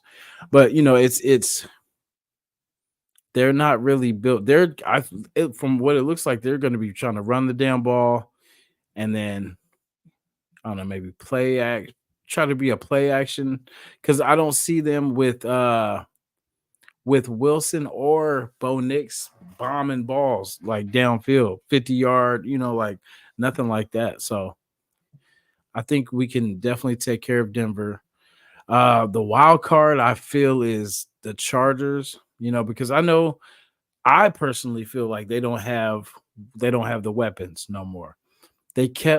I'm more worried about their defense, I feel, than their offense, just because of the vets that they have. And even though they're injury prone, but when they're in the game, they're not too bad. But it's not about really what they do, right? It's not about what they do and what the Chargers bring to the table, or what the Chiefs bring to the table, or what the Broncos bring to the table. It's about what we do. Did we learn anything from last year? What were our takeaways? And how can we get better? That's what everybody in that locker room should be asking themselves. How do we get better? What did we learn from our losses last year? Raiders. Oh yeah. Y'all hear that? That was perfect timing too. That was perfect. That's from my boy Furbo. Nutty Raider Nate in the building. What's happening? That's my dog. What's popping? Yes, sir. Yes, sir. But yeah, I know it's kind of rambling about the division, but I'm just kind of looking forward to it. I'm anxious myself too. I'm ready to get this shit cracking too. You know what I mean? It's look, my cat's ready to get it cracking. Yeah, no, but for real though, we ready. I was hoping to go to the LA game, or one of these things I'm gonna go to. It's hot as hell now, so I'm thinking about going like I did last year, go sometime in November where it's a little bit cooler, where I won't turn any more shades darker than I already am. But yeah, but I'm planning on it. But if I was to go to one, it would either be the home opener, it would be our second home opener and the Chargers, or I really want to go to that New Orleans, that the in New Orleans versus the Saints. That would be a nice one, but it's a little bit too far, because once we win and we celebrate, and somebody might put the voodoo on us.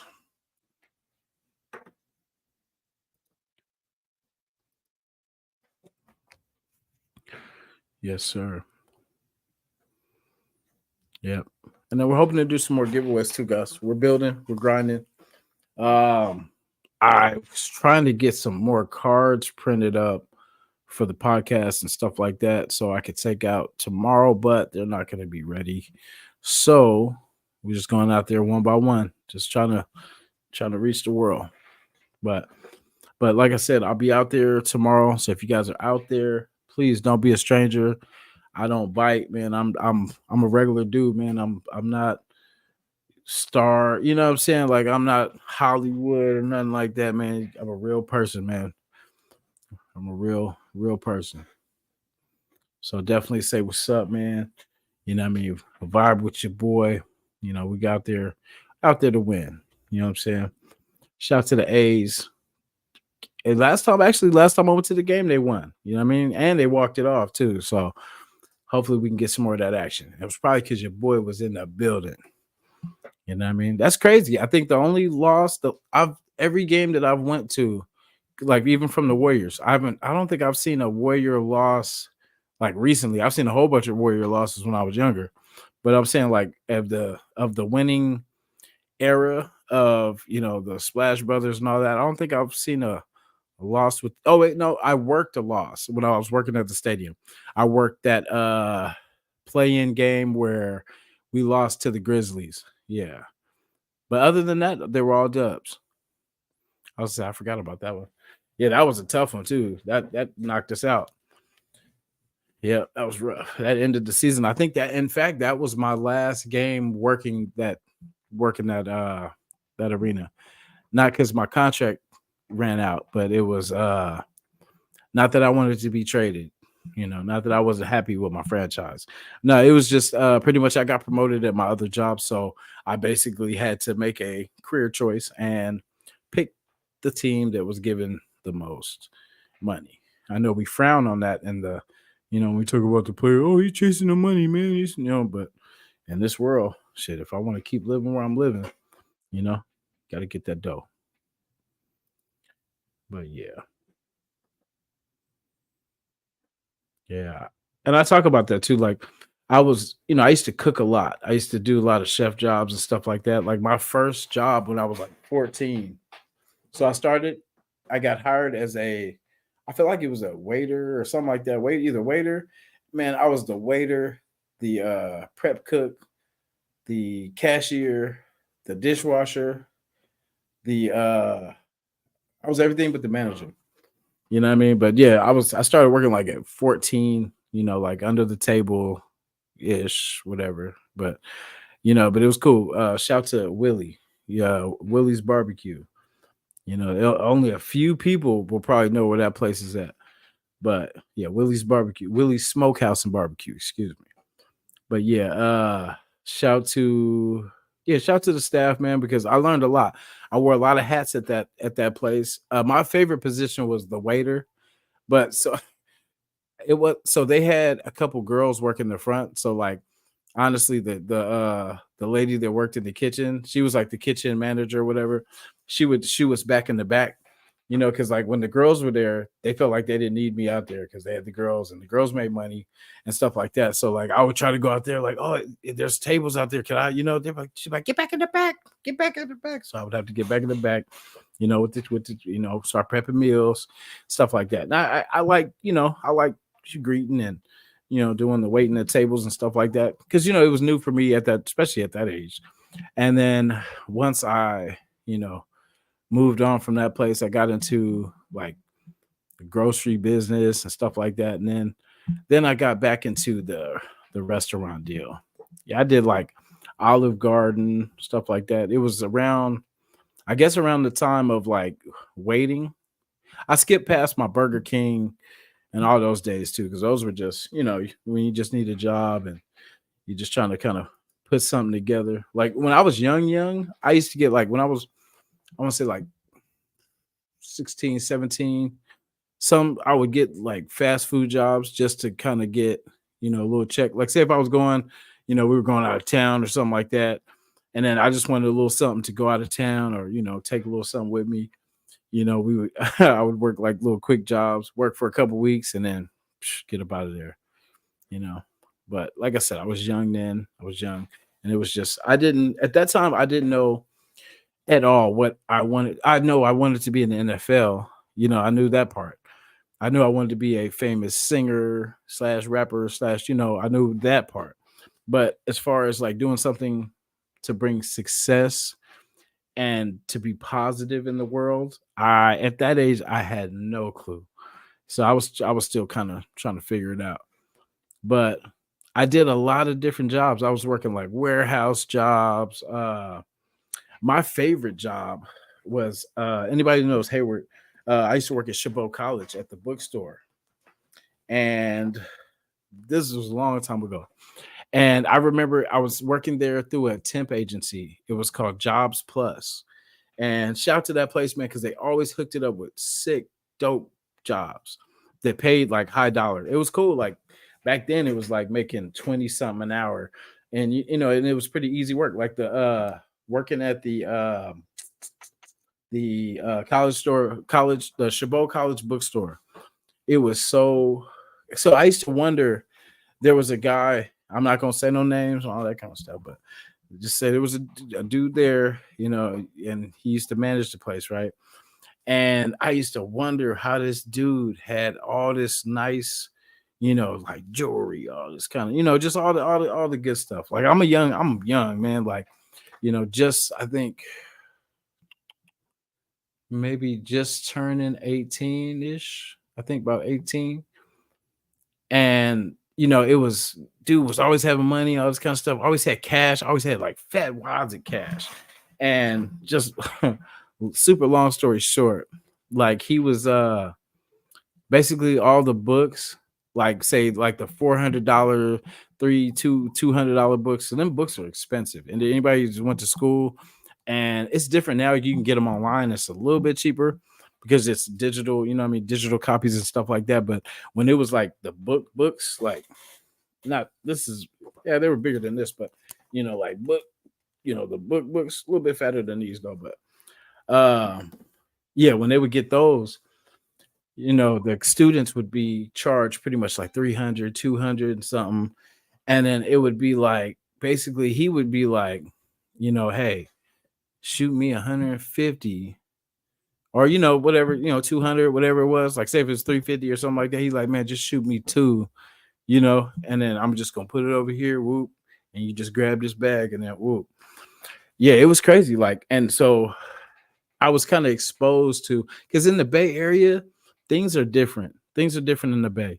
Like you learn, like what I take, you could take game from the Bay and take anywhere. Like you could take game from LA and take anywhere. You know what I'm saying? There's certain places where you could take anybody out of a certain place and they'll be okay because they've been in the jungle. You know what I mean? Basically. But yeah, I learned a lot. And it's sad because I'm saying this stuff because I'm not that person no more. And this was just stuff that as I was growing up, I was learning, or stuff. I'll say stuff was sticking to me. You know what I mean? But it was just because as a youth, you're motivated and impressed by money. Money for us when we were younger showed not only success but power. You know what I'm saying? Like, because you felt like the more money you had, the more nice stuff you had. Nobody could tell you nothing. You didn't need nobody for nothing, and no one could tell you anything because you were getting your own. It's a part of independence. But so like basically, oh boy was getting money like that. So he start, telling me and showing me how to finesse. And so, went on for some time. But, you know, uh long story short, hopefully he didn't spend too much time in jail, but boy ended up in jail. They came and got him at the job. So it was crazy. But so I learned my lesson from that, and I flew straight. But yeah, it was crazy because one time he was like, and it was funny because the day he was, I guess he was going to show me something that he's like, man, he's like, I know, we've been getting it like this, but once I show you this, it's going to change the game. And then so I come back from the weekend because it was like he told me that on like a Friday, and then I didn't come back to work till Tuesday, and yeah, he was locked up. They came and got him the day before. Yeah, so it was crazy. But what see, and it's crazy because if he had came back and showed me, I could have been caught up in the same mess. So, I'm telling you guys war stories right now just to, give you a sample of who I am. And I'm a Raider fan, man. You can't expect nothing, nothing less. But yeah, I just remember like that job. Uh I remember, see, like I tell the people this all the time that see in the city, people can steal and do whatever the hell they want to. Like it's a different time. Like uh I remember I was at what was that place? Like I said, hella young, and I was faded, right? I was drunk. Like that's why I don't drink. I'm not really a drinker, but I was drunk, and we're in what's the damn name of this place? It's an electronic kind of place, kind of like a Best Buy, uh, kind of like a Circuit City. I want to say it could have been was it Circuit City. It was someplace like that, like a Circuit City, one of those kind of places. And I'm faded, right? Just run. I think we were off like 211s or something like that. Uh yeah, I don't think it was no Mad Dog. No Mad Dog 2020, but no, it was I think it was yeah, it was I feel like it was 211s. We were gone. And so me and my cousin were in the store, and like we're looking at CDs. That's how long ago it was. We're looking at CDs and all this kind of stuff. So we're looking at CDs, and he's like, "Oh, this shit is tight. This shit is tight." So I'm like, "Yeah." So I take it. I start putting it in my pocket, all this kind of stuff. But I'm faded. I'm joking. Like in my head, I'm joking, but I forget to take them out my pocket. You know what I'm saying? Like I'm serious. Like when I say that, I literally was, I was like, "Oh yeah, huh? Watch this, huh?" Like it was a joke. But my stupid ass forgot to take them out my pocket. So longer story short, we get outside. All of a sudden, these two guys just, like appear like, "Hey," and then my first thing was break, right? So I broke, and man, dude snatched me up, put me in like I almost said a figure four, put me in the full Nelson, and pretty much choked me out. Like, cause I tried to, he was like, "Stop resisting." I'm like, I'm up in the air, like no way I could resist up in the air. Like pretty much like Jesus on the cross with my hand, what I mean? He's got me hemmed in. But yeah, it was crazy. And then like I remember blacking out, and then yeah, he had me. And I'm all talking smack to him, but knowing damn well, what I'm saying. But yeah, it was crazy. Like, and it was an accident. Like we were joking around. I was so faded that I wasn't taking things serious at that time. But yeah, yes, yes, yes. So that's just a little comedy for you. Just know I am not perfect in no way, and I have made mistakes, but by the grace of God, I'm still here, and God has given me opportunities to do good things in life. You know what I mean? So, not rich by any means, but I appreciate everything that God has given me, and I hope the blessings that God has given me that I could give to others. That's the ultimate goal. Yeah. So, yeah, I usually don't come on here talking, war stories and shit. Yep. Oh, I could tell you, man. So, anybody, I don't know if I've said this before, but it's worth saying again. Um, if you care about yourself, you care about your loved ones. I mean, really more yourself, really, and your loved ones too. Do not drink Mad Dog 2020. Definitely do not down it. Definitely do not like binge drink. Because I feel like I have told this. Oh no, no, no, no. I haven't told this story. So I was so faded. So like, when you're young kids, you know what I'm saying? Like, and you don't know what the hell you're doing. Cause we started, so the summer of sixth grade is where we started experimenting with like pot. I'm gonna say pot because that's what we used to call it back in, but like the pot and drinking. We used to shoulder tap. Like people that don't know what shoulder tapping is when you would go pretty much to the local, either liquor store or whatever, and they'd be like, "Hey, big bruh, hey, excuse me, hey, can you buy me, what I'm saying, like bottle of woo woo woo, you can keep the change or whatever." And then what I'm saying, we would get, and of course people had no morals. They'd do anything for money, and especially if the change was good enough. Because then back then we knew money, but we didn't know how to finesse money. Like how okay, so with $10, you could either get a little ass bottle of Hennessy, right? Or you can get a big ass bottle of Taka vodka. You know what I mean? Or you can get a big ass bottle of E&J. You know what I'm saying? It was just different. You could we didn't know how to get the bang for our buck. Because of course you want to be cool. We drink a Hennessy, it's like, look at me up sipping, look at me, you know what I'm saying? Like, and it's one of them things that we don't know how dumb we are at that age and how stupid we look.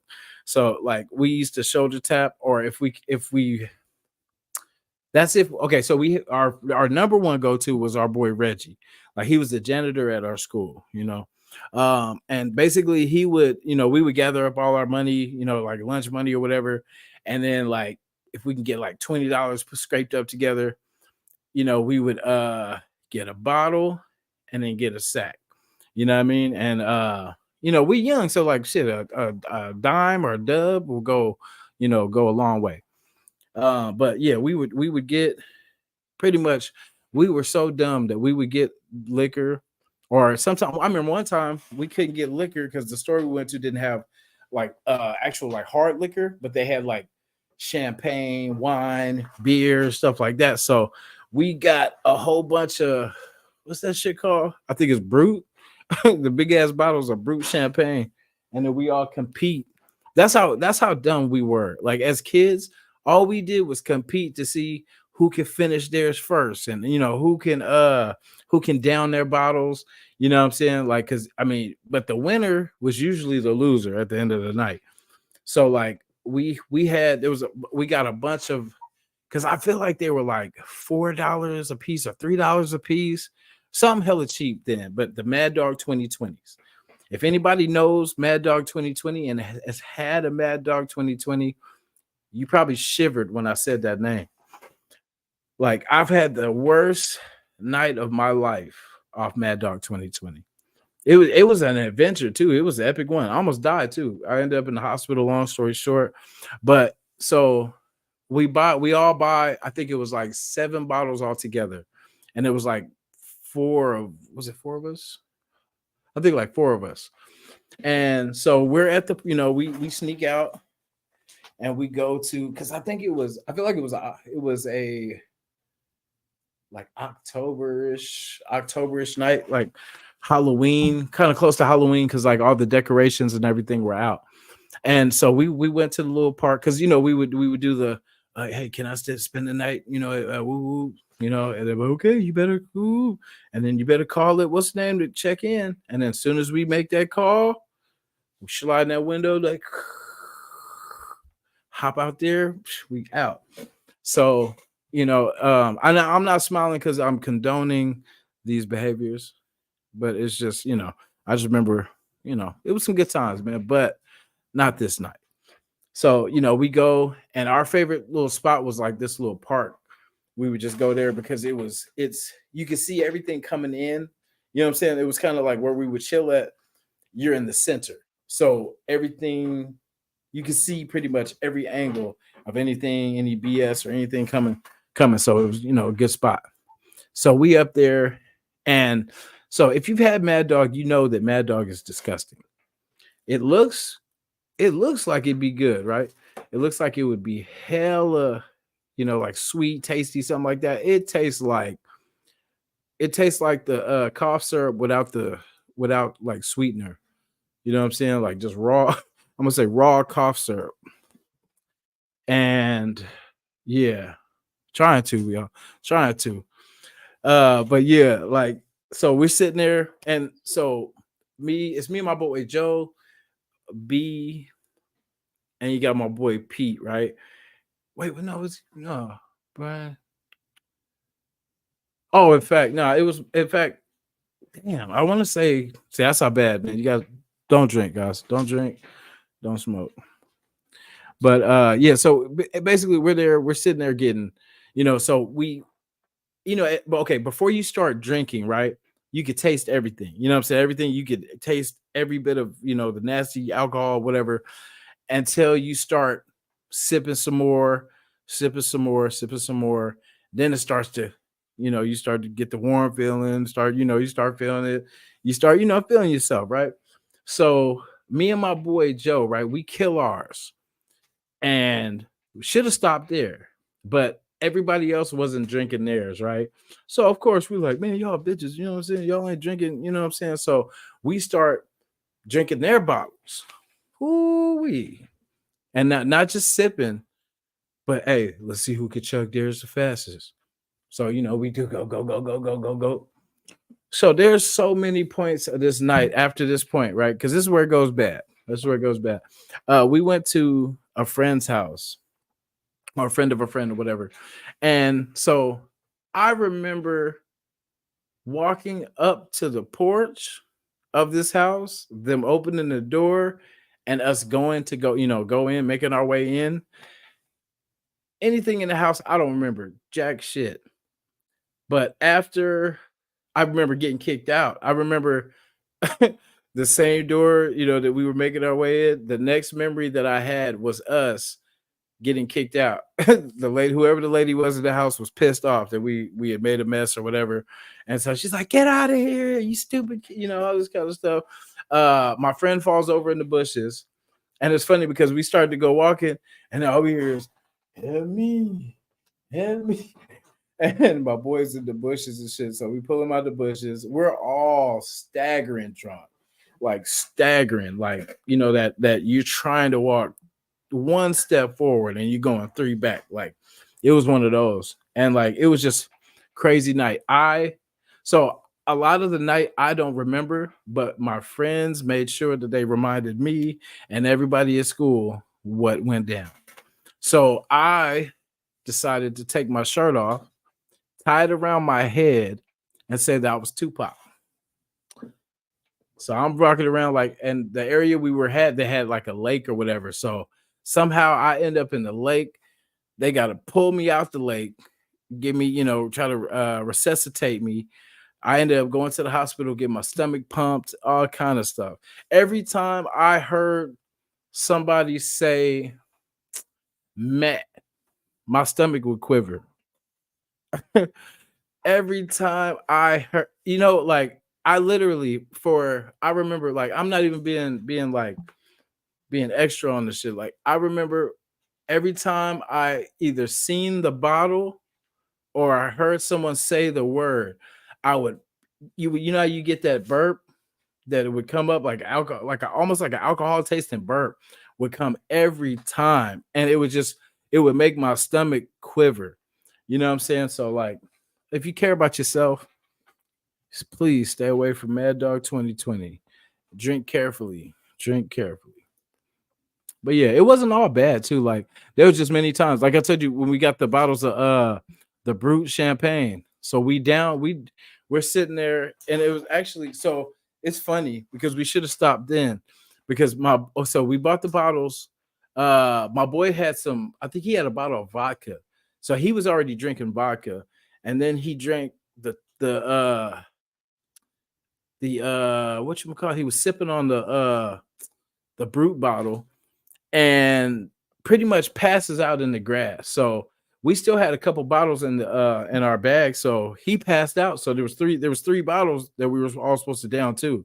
And then he ended up pretty much passing out in the grass. So me and my boy were like, well, shit, see who get down this. Because first we were gonna down. That's how when I think about that now, that sounds so crazy. because we were gonna go head to head with the other bottle, and then pretty much kill the other bottle back and forth till somebody quit. And we didn't even make it to that third bottle because by the time we drank the brute, we start throwing up foam and all kind of shit right there in the grass. So like, I can just imagine what people heard because we were like, oh, and it's like I want to say like 1:30, 2 in the morning. You know what I'm saying? We done snuck out. That was big in my era too. Was the sneaking out. I used to sneak out my window. Like I knew my mom's schedule. I knew when she would come and give her last little check in the room, make sure I was asleep. And I'm in there. And then when I hear her door close, and then like I had it timed out. That's what I'm saying. Like we were sharp little kids. Like I would hear pretty much I knew the shower, and I'm like, okay, once she take her shower, she ain't coming back out. You know what I'm saying? So I would wait till she get the shower. Well, and I give it a little bit. Then I would go. I remember I would get dressed and I would take my shoes and have them in my hand so that way, because I knew it was security reasons because they used to have the plastic. They were kind of old school, so they had the plastic on the couches, class plastic on the floor. So in order to leave, my best bet was when the heater was on because I could go. So I had the whole thing. I would go open my window just so I would be able to get back in. I would flush the toilet, go to the bathroom, flush the toilet, and then go out the window while the toilet's still making the noise, and then try to slide the door back or the window. But yeah, and then it would suck. Them times, anybody just snuck out. This is your worst fear. Did you come back like before school or whatever? You know what I'm saying? You like trying to creep back, and then you look and your window's locked. Stick behind it. Everybody know about the stick. That was our security, to keep the window closed. But me, I was anti, what I'm saying, because the stick was always a bad sign. When I would come back, window, when I see my curtain closed, I knew it. You know what I'm saying? I'm like, oh shit. But yeah, those were the good times, man. And like 4th of July we did damage. That's because we had fireworks and I had a boy that used to go to New Mexico and he would come back with all the top notch, like, shit that you definitely ain't supposed to have. So we would take, our favorite M80s, M1000s, all the mortars and all that kind of stuff and try to blow up things at our school. I probably shouldn't even say that though, but I'm talking about the playground stuff though. Like, and it'd be on like weekends and stuff like that. We would trick them out too. Like we would take the M1000s and stuff like that, and you would trick them, right? Where you make them pretty much burn slow, so we could set them, go run in the house, and act like we playing the game or something like that, and then all of a sudden it go off, and then we in the house, so it couldn't be us, right? Yeah, but we had some good times. That's what it reminds me of, like for the 4th of July. 4th of July, New Year's, and Halloween. Like growing up, if you know anything about the Bay Area, even probably LA and stuff like that too, but yeah, growing up in the Bay Area, you know that those things are definitely not good holidays, and there's nothing good going on those days. Because for one, like Halloween, everybody got masks on, so you know what I'm saying, it's not all kind of stuff be going down, y'all. Like, I mean, I wish bag snatching was like the least of the issues. But like, yeah, and then 4th of July, you know what I'm saying? Because it's not all fireworks going up in the air. You know what I'm saying? And New Year's is like that too. You know what I mean? We just seen it's crazy. People would just be running, busting in the air and shit like that. It's crazy. That's why they never wanted us outside. My mom would never want us out. You know what I'm saying? Like when we would play, see, back in my generation, we used to do like football in the street, telephone pole to telephone pole. You know what I mean? If we weren't getting it there, we were at the park playing mud ball. But it's crazy because like nowadays you don't see that. You don't see kids out in the street, playing ball or nothing like that. But yeah, that's where we were. But she didn't want us because it'd be all kind of stuff going on. Like, and then she basically her rule was every time I come outside, I better see your ass. So I would have to, our game would start right here in front of the house, and then somehow we would slide to the next set of telephone poles. You know what I'm saying? And then once we cool, she come out and check, and she see that I'm there. Then she go back inside. Then okay, we're gonna move around the corner to the and man, I'd be down the street and around the corner. And that's the thing. It felt like when I think about this now, it felt like that was a whole adventure trying to get around that corner far enough to where we can go to Taco Bell, we can go to, what I'm saying, the little places around the corner. But yeah, those are good old days, man. Street football. Street football, it was nothing like it. That was my favorite thing, man. I would just go long. I had my boy Joe could throw, bro. Like, I don't know. It was so crazy to see him, man. Hopefully I can get him on the podcast too. He's a diehard Raider fan too. But yeah, he used to put the ball like when he used to throw off, like because we couldn't kick for shit. That was one thing. We ain't no kicking off because if I kick the ball, it's going over somebody's roof, and then we ain't playing no more. But my boy he would make the ball pretty much levitate in the air. It's crazy. But yeah, like with him, all I have to do is just keep going. Just go for it. But shout to him, man. He should have been a quarterback somewhere, really. Because he definitely had the arm for it. I think he was on the shorter side. You know what I'm saying? Like he was like, I want to say maybe 5'10" or something like that. But boy had big time arm. Big time. Because he could chuck it from damn near like, I mean, really, if he wanted to, he could chuck it over the house. Like from because we lived in it was kind of like a circle horseshoe block, right?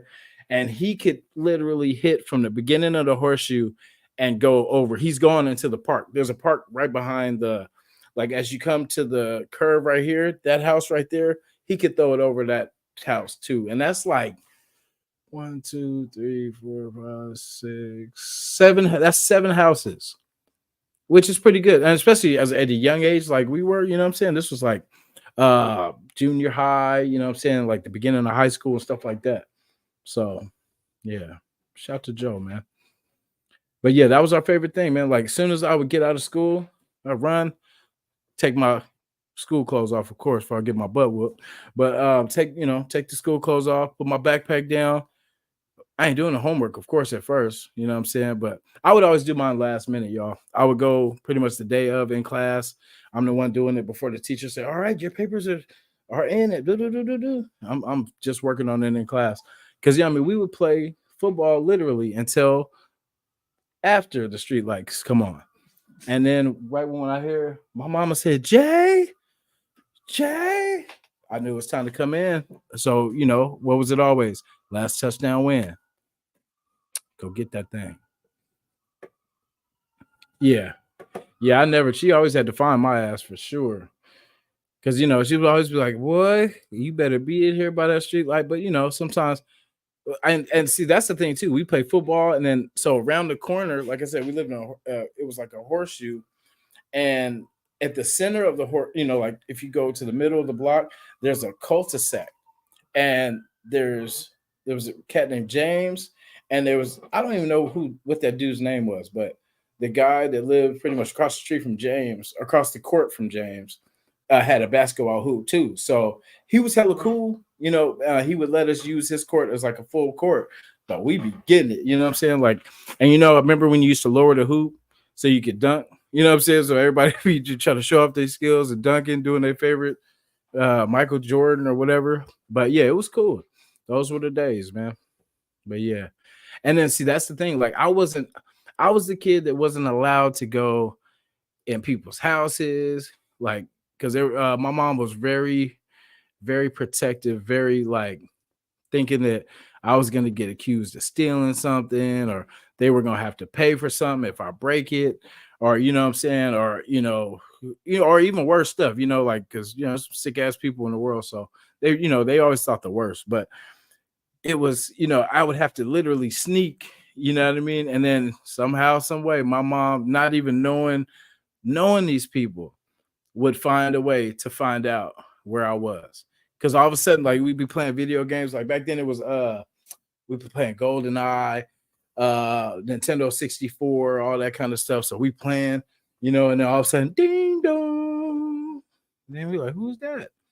And then I hear my mom's voice like, Yes, I'm sorry, is Jason here? And then they're like, oh shit. And I'm like, damn. And I was just wishing I could die at that instant moment because I knew it was on. Because I had broke every rule that she had gave me before I left the house. You know, don't you be going around the corner. Don't you be going into people's house. Don't be, you know, like all this stuff. And I'm like, I won't. I ain't. But then, you know, it's kids, man. Yeah, but I got stories. Those are just, you know, these are some mild ones. You know what I'm saying? But I got some, yeah, last touchdown wins for sure. Last touchdown for sure. You ever had that friend that he wouldn't accept the last touchdown? You know what I mean? Like they could be either be up by one or something like that, and then say you scored. They're like, well, really, it's tied. Really, it's tied. Well, bro, we said last touchdown win. That's a dub. You know what I mean? It ain't like we ain't gonna play tomorrow. You know what I'm saying? But yeah, I miss those days, man. I encourage kids, man, to get back out there. And that's why, you know, before I get too old where I get brittle and my legs, you know, start, you know, breaking easy. I want to kind of get back out there, do like an OG version of that street ball, man. Cause I mean, it was so fun. That's the best thing. That's the most positive thing I did with my life when I was young was play ball. You know what I mean? That's it's something I should have kept doing. Who knows? I mean, you know, who knows if I had at least played college ball. You know what I mean? Because I played like a little, I played high school. I tried to play college. I ended up hurting myself. And then I ended up getting into, you know, the street life and all this kind of stuff. But I'm I wish, you know, for I all I can do, you know, because I can't you can't regret things in life because you learn from what you learn from, you learn from what you live.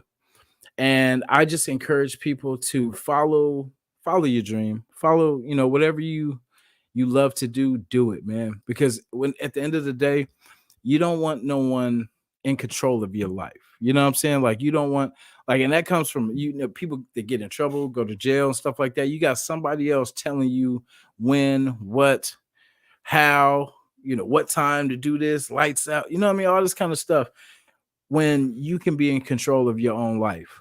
You know what I mean? So just make good choices, enjoy yourself, figure out what's best for you. You know what I mean? Like, don't go through life questioning.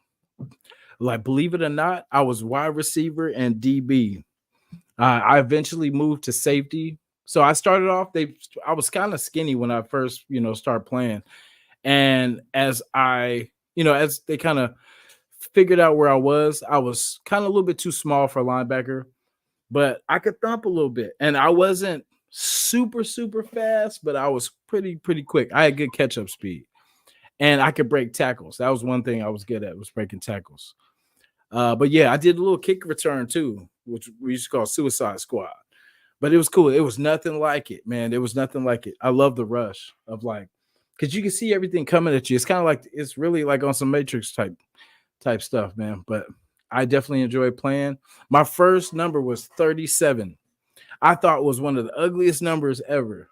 You know, because all the cool numbers like 24 and 23 and 21 were all like taken and everything like that. So I was stuck with, I think at first, in fact, I had 40, what did I have? Something like 49. And then that dude quit. So I ended up getting pretty much 37, which was I thought a better number than, you know, 49. But, but yeah. Yeah, I miss it, man. I wish I had a, because I mean, I wasn't a blazer. I wasn't a, you know what I'm saying? Like I wasn't that tall, but I was feisty though. That's one thing. If I was gonna say who I kind of compared myself to, I would definitely say Steve Smith.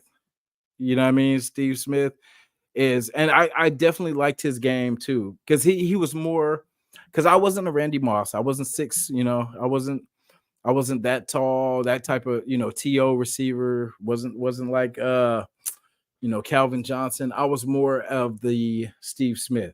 Like, I'm gonna give you everything I got. You know what I'm saying? I'm not the tallest, not the biggest, not the fastest, but you know what I mean? It's gonna be a day for you, you know. So I don't know. I love to compete and I don't like people getting the best of me. So I would always take that where it was either, you know how they say it's my life or your life. You know what I mean? It's either I'm gonna make you a highlight because I'm not gonna be in your highlight. You know what I'm saying? So it was different then too, because you could hit people and it wasn't all these damn penalties. Like I don't think I've ever seen a what do you call it? Not I keep saying roughing, but personal fouls, like none of that. We didn't see that kind of stuff in our. You could hit people literally. The only rule that they had was once the ball touched your hands, it's free get. That's a free hit. So our thing was just trying to get the timing right. Sometimes you would get it right. Sometimes we'd be a little bit early, but but the referees weren't that good then, and it's so crazy because there really wasn't a lot of penalties in our like high school games and stuff like that. Like it really wasn't like, and you could hit. I mean, everything was bigger too. The pads were bigger, the helmets were bigger. Everything wasn't kind of made light, so it was really bulky. Let me see. Exactly. He said, yeah. Yeah, that's what it is. And like we played, so like where we were, I moved around a lot of schools too. So like when I finally I was kind of in the East Bay, kind of by Fremont, Newark area. And basically we played teams like, what was that? Like American, not is it Alameda? Alameda. There's another school too. Castro Valley, all these kind of different kind of schools. And it was kind of lower competition. And it was funny because like our running back, his name was Shamil Ferguson. That dude would either score because he did the kickoff return and he was our running back. And if he didn't score on the first kickoff, he's for sure scoring on the first play of the game. That dude was raw. Like it'd be so crazy. Like as a teammate, it was kind of hard to, because basically all we were doing was really blocking for him. Because our team was really a running team. Like we had passing plays, but it was only just to, like, how in the NFL game now it's you run the ball to open up the pass game. So for him, he was so good that they would do like little screens and stuff like that, and just to open up the game for him. So shout out to him. I don't think he played because I remember he hurt himself. He tore his knee, but yeah, he was raw. He was fast, and then once he would hit that corner, it was over. He was gone. Shout out to Shamil. Like we had a pretty good team. Like we didn't beat them, but we tied. It was a scrimmage when we played against what do you call it? What's the one?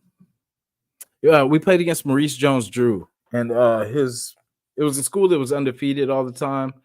I keep saying Notre Dame, but it's something like that. Not Bishop. No, I'm saying what's the damn school? And that like they for a while they had never lost a game and all that kind of stuff. I can't even think of the damn team, but I remember they played us and they ran all over us with Maurice Jones-Drew. Shout out to him. But yeah, I'm trying to think. Anybody else do we play? Well, we play our high school team lost. What was it? 76-31 to Tyson Chandler. So this was when he was at Dominguez. Yeah, De La Salle. Thank you, Ben. Appreciate you, brother. Yeah, De La Salle was they were hot shit. And I remember, so we played it was a team called James Logan, and they had beat us 13 times straight, and we ended up beating them for the championship. This was freshman year. It was an ugly ass game too. It was like 13-9. Ugly ass game, but to the victors. But yeah, it was, I don't know. Those times were fun. I liked it because, and I think it was just a perfect time because we had a team.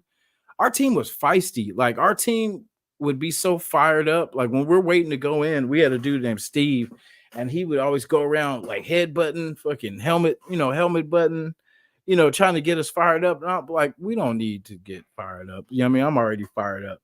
But the thing is, like, and that stuff would piss me off. I don't know why it would make me so mad, but I was just like, bruh, come on. Like, and we would get into scuffles on our own, on our own sideline. But that's the thing, we were so competitive with each other. Like I remember our wide receiver room was pretty raw. We had a little guy too. His name was Danny Cho. Shout out to Danny, wherever you are, Danny. Shout to you for having heart though. Because he would go head up with any of the players. Everybody be trying to line Danny up because he was hella small. He was just like a small little Asian kid. Like he was the smallest one on our team. And yeah, they were trying to line them up, but we had a pretty good squad. We had Rob Hoffman, we had Jaron Neighbors, we had, of course, myself, Star. But it was crazy because like when I got there, I'm not even on like no cocky stuff, but I felt like I was better than people that were starting. You know what I mean? Like I still to this day feel like I was better than some of the starters, but there was a lot of coaches' sons and coach's family and stuff. Like it was hella politics really going on at that school too. Cause like the coach's son was the starting running back. You know what I'm saying? Like it was just a lot of funky stuff. Our coach was this big dude. Rest in peace to Coach Swift though. But yeah, it was a big dude named Coach Swift, like big 400 and some pound cat. And he would come like when we do our stretches in the grass and shit, he would come and sit on our shoulders and try to talk to us about, is you gonna make plays? You gonna do this? Blah blah blah. Well, get your fat ass off me. You know what I mean? But no, it was hella funny though. But yeah, I wish I had took it more serious. I did drama in high school. I did choir, which saved my life because I took those classes just because I had friends that were in that class and they were like, man, this is an easy A, all this. So I took the classes and we went on a couple cool ass trips too. I don't want to talk you guys head off with this, but we went on this cruise and it was like a Titanic. I know it's crazy, but it was a choir trip and then we had to do all these like medleys. I know for real. We had to do like medleys and different like Disney things. And it was what it was, but it was a lot of fun because we got to go like a lot of cool places.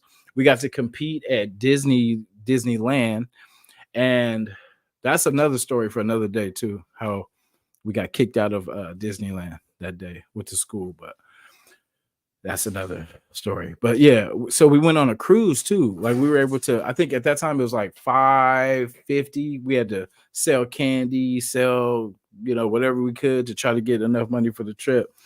And I'll be damned if I was gonna miss that trip. Cause there was a point where, like I said, my mom was like super strict. So there was a science trip with the school, like a science school trip, like a science camp or something like that. I was the only kid that didn't get to go, because they were like, no, because there's molesters and all kind of blah, blah, blah. I'm like, man, who's molesting people at science camp? You know what I'm saying? It was just kind of stuff like that. Yeah. Oh, yeah. The Disneyland story was crazy. Yeah. So, in fact, I'll tell that the Disneyland story. So, so the cruise, right? Okay, well, I have to tell you the cruise story to tell you the Disneyland story. Okay, so strike one was the cruise story. Strike one. So so the cruise, how it works, right? There's two separate little club events. Like the cruise was pretty raw. This was like, fine dining and like all these fancy foods that we had never seen before. But we go, everything's pretty much paid for. You got your card, so you can get room service. So we feeling like big ballers, you know what I'm saying? Everything's already paid for. So all you gotta do is just use your card and boop. So we order stuff just to order. Like we ain't even hungry, but we just ordering stuff like, you know what? That BLT do look kind of sound kind of cool too. It's probably go good with this chicken set. You know what I mean? Like we ordered just all this stuff just because we can. And so there's a club. So we do the performance and all that kind of stuff. And so that one we won. And the Disneyland one, that's a separate story, but we end up winning this one. So we're celebrating, and the club is supposed to be like, if you're under 18, it's supposed to be, I think it closes at 8 and then reopens for everybody, 18 and up at, I think, 8:30 or 9 or something like that. So at 8 o'clock, teacher rounds everybody up. Me and my boy, we sneak into the bathroom to wait till everybody goes, and then we make it back to the floor. You know what I'm saying? So like we thought we were slick that time, but we didn't. So, she ended up coming. So we had to wait. We had to go back to the room, wait, creep out, get dressed, all that shit, make it back to the floor. We got in smooth. The hardest part we thought was going to be getting back in because we thought they'd be IDing, but we just broke out there. We were dressed because, of course, we were there for an event. So we got these suits and stuff like that. So, we looked like we could be, young, old, like little on some little C's type stuff, you know what I mean? But we, make it to the floor, we end up, holding our own out there, meeting people, so we having the time of our life. We ain't even taking advantage of the part that you could just go up to the bar and get drinks and they're not IDing people. But we just kind of do it sober, just kind of, out there mingling. Uh and having the time of our life. We end up meeting people, all this kind of stuff. All of a sudden, tap on the back. It's my teacher in her damn pajamas. She is like, if you guys don't get to this damn room right now. So we go, like I said, that's strike one. That's strike one. So after that night, the next day we go to Disneyland. It's part of the cruise thing. We go to, was it St. Mary, the St. Mary's and all that kind of stuff. So we go to Disneyland. So we get the speech. Now, what happened last night cannot happen again today. Okay. So we end up, get here in the speech, we can't do this, blah, blah, blah. Meet here at we're gonna meet here at 8 o'clock. No one better be late. No one better. So we end up kind of scattering from the pack, me and my folks, because we were just those not trouble kids, but we just weren't the best. But so we go off, adventuring. So we meet some people there, and we, end up kicking it with them, and then all kind of mayhem. Like, so do you guys remember the ride where it's so at Great America, I think it's called the Sky Eagle or something Eagle, but it's that one that's on the rope and you're just in that cart and it goes across the whole place. And then like we were taking the now don't judge me, guys. This, like I said, we were young, but we were taking the sour cream, because if you order the expensive nachos that they have there, you know what I mean? It's like a nacho bowl with everything on it for like 20 some dollars. But they give you like a sour cream on the side. So we were riding in this thing. I forgot what the damn thing was called, but it's like the something eagle. But yeah, we were in it, and then we were dripping as we're going across, dripping sour cream on people. I don't know what was wrong with us as kids. I blame it on the 80s and the drug epidemic. You know what I mean? It just, some about our generation wasn't quite right, especially growing up. It took us some years to kind of shake off the we'll say the residue, if you will.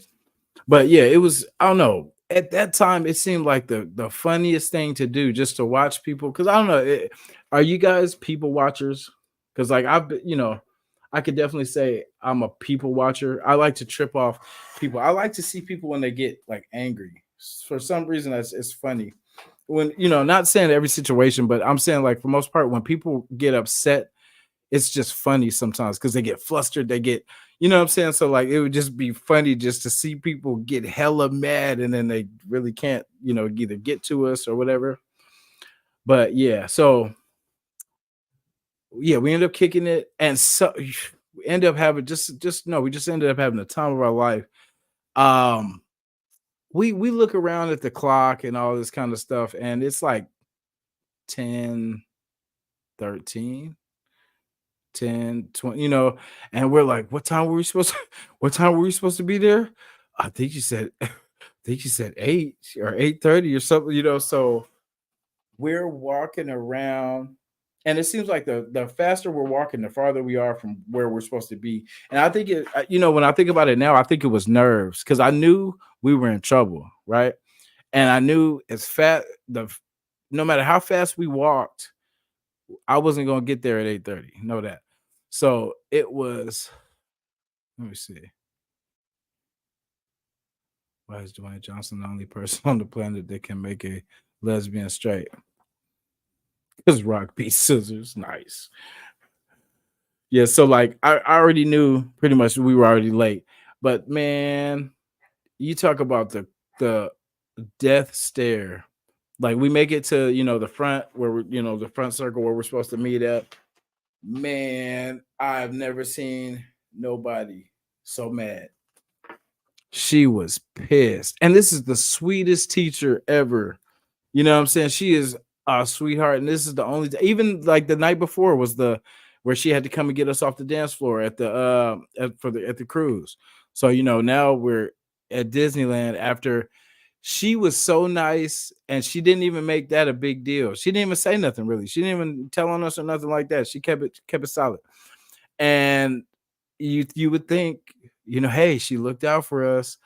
Maybe we should do the right thing. Maybe I should be on my best behavior on this trip, right? Make it easy for her, right? And it's so crazy because she even kept it solid. Even after this, she was pissed. She didn't even talk to. I mean, well, no, she talked to us. She ripped us, and then, but she ripped us in a nice way. I can't even say because when someone's when you messed up, you know what I'm saying, and you can't even, there's nothing you can even argue about. It was one of those. It was like I couldn't even be mad at her. I felt bad because she even cried too. That's the part too. Because I'm like, damn, she's so sweet, and she was one of those teachers. Like if you know how when remember, I don't even know if people remember field trips when we used to go places, and then you always had a chaperone. You know what I'm saying? You had to have, they're like, oh, Miss Johnson's going to be your chaperone.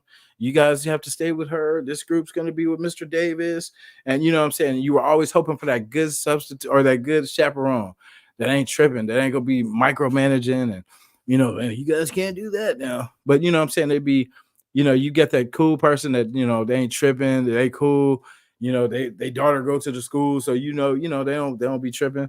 But it was kind of like that, and we ended up trying to get that good chaperone. But yeah, that just that was a couple little stories, Mal. But yeah, it was crazy. I didn't tell all the details of the Disneyland trip, but just know 10 something we ended up back at the circle where we were supposed to meet.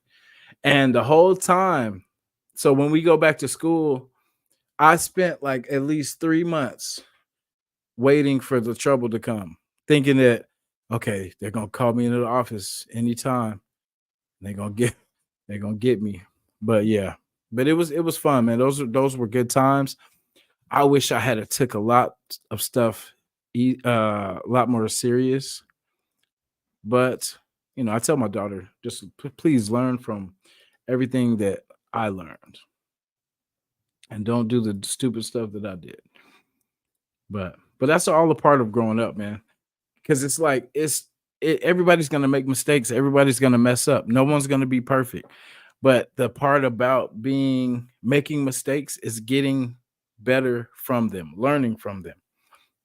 It's all right to make a mistake, but let's not make the same mistake.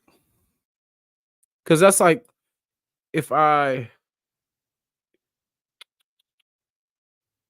don't know, if I step on someone's foot, the first time it's cool. They probably ain't gonna be tripping, but okay, second, third time, you like, okay, bro, you gonna have to learn how to walk or something because this ain't gonna keep happening. But it's kind of like that. It's like people don't mind if you make one mistake, twice, whatever. But if they see you trying and you're trying to get better and learn from it, you know, no one can argue with that. Man, guys, I appreciate you guys, man. You guys were definitely a good sport. We still got fireworks going off. It's crazy. It's the 5th of July, man. Come on. But yeah. Now I can't do what Ben does, you know what I'm saying? But I tried to give you guys some good, some good videos, some good stories. My guest still never came. I'm gonna talk to him. But yeah, my boy from B side, man, he was gonna drop by and talk some ball with us. I guess he didn't have because we were gonna talk Raider highlights, and that would be the same thing too. If like say he invited me to his show and they were talking about, oh yeah, we're gonna talk about the top 10 49er highlights of all times. I probably wouldn't show up either. So I ain't even mad.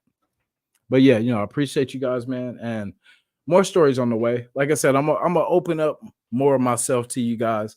I tried to be more, kind of professional as I started this podcast and stuff like that, and just kind of keep it Raiders, keep it, but like I said, we got dead time right now. And yeah, this next 3 years is gonna be crazy. I can see us literally playing in the next 2 to 3. You know what I'm saying? It's possible, man. Like I know it's a little early, but we got this, man. I appreciate you guys, man. Thank you too. And we're gonna have some more giveaways coming up soon too. I got a nice item for the next giveaway too. So we'll definitely enjoy that. Oh damn, man. Shit. Hope he comes back home, man. Most of the time they come back home. That's what I say. Like if I threw my cat outside right now, she knows I'm the only one that's gonna feed her. So she'll be back. Some more Friskies. She love me in the morning. Yeah, but hope he comes back, Toe brother.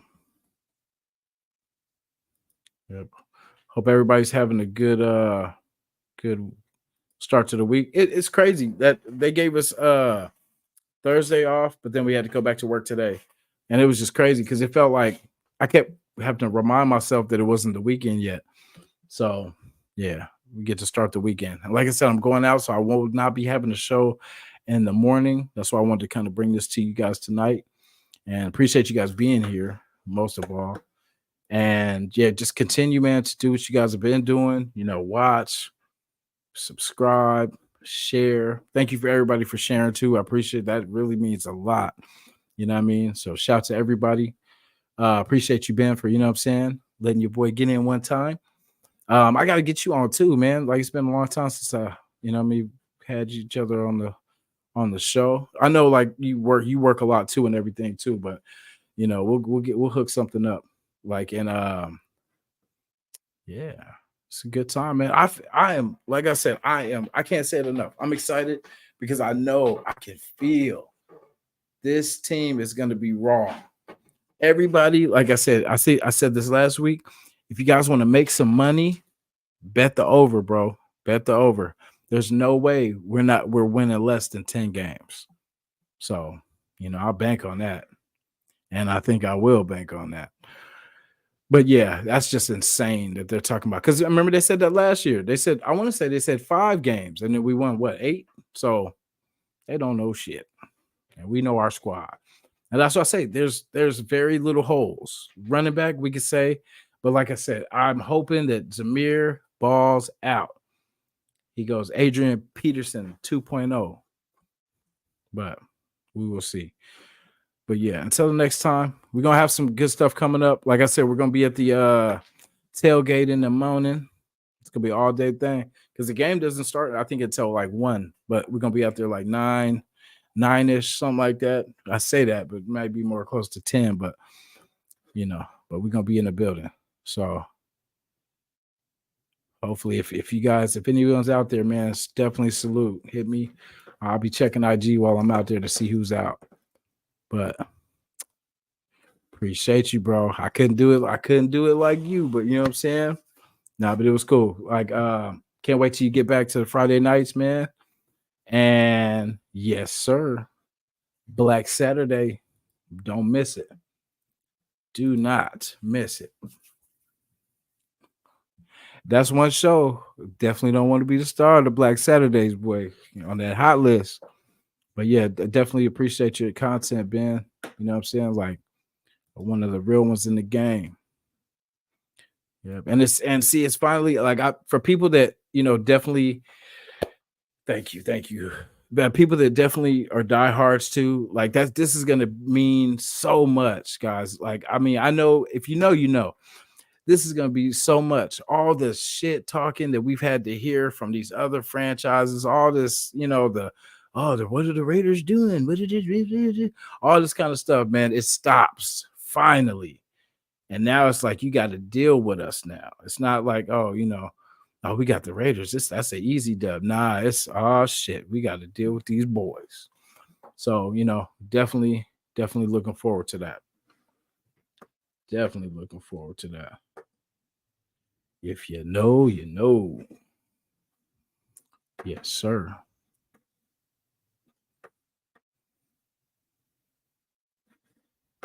Yeah, and that's a big thing too, because like they don't want to hear us talk because we ain't gonna stop.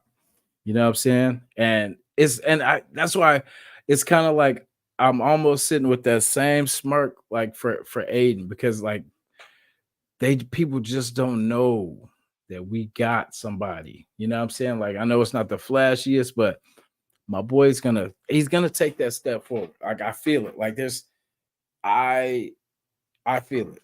I feel it. I feel it. So, and only time will tell, though. Only time will tell. But I believe in our guy. So, and I love our franchise. I love what we got going.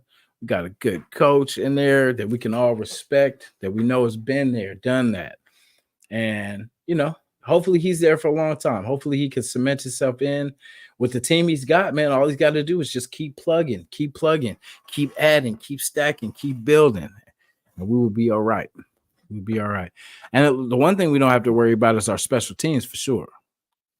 Like, we ain't never have to worry about our special teams. Well, we were just talking about that too. Like, we were thinking about like when we had Leckler and remember Leo was it Araguz? Like, we've always had good punters. Even old boy that used to cat off. The one what's his name? King, Marquette King. Even him. That's what I'm saying. Whoever picks our special teams, I wish they could pick like other positions like that. But I don't know. We always have star special teams. So hopefully Carlson can bounce back too. I know he was pretty solid, but he missed a lot. For him, last year was kind of like a down year, but hopefully he can bring it back too. He can bounce back. But we know we got the better brother. We found that out. That we got the better brother out of him and his brother from Green Bay. So, yeah, man. Yeah, boys, I'm gonna get up out of here. I will be back next week. I'm gonna try, like I said, I'm gonna try to bring out more videos. I've just been working a lot, but the hustle never stops, no matter what. So enjoy the weekend, man. Please hydrate. It is a scorcher, a Bay Area scorcher out there. And anyone at the tailgates, please holler at your boy. Good luck to the A's. I hope they do what they do tomorrow. Appreciate you guys, man. I appreciate each and every one of you guys.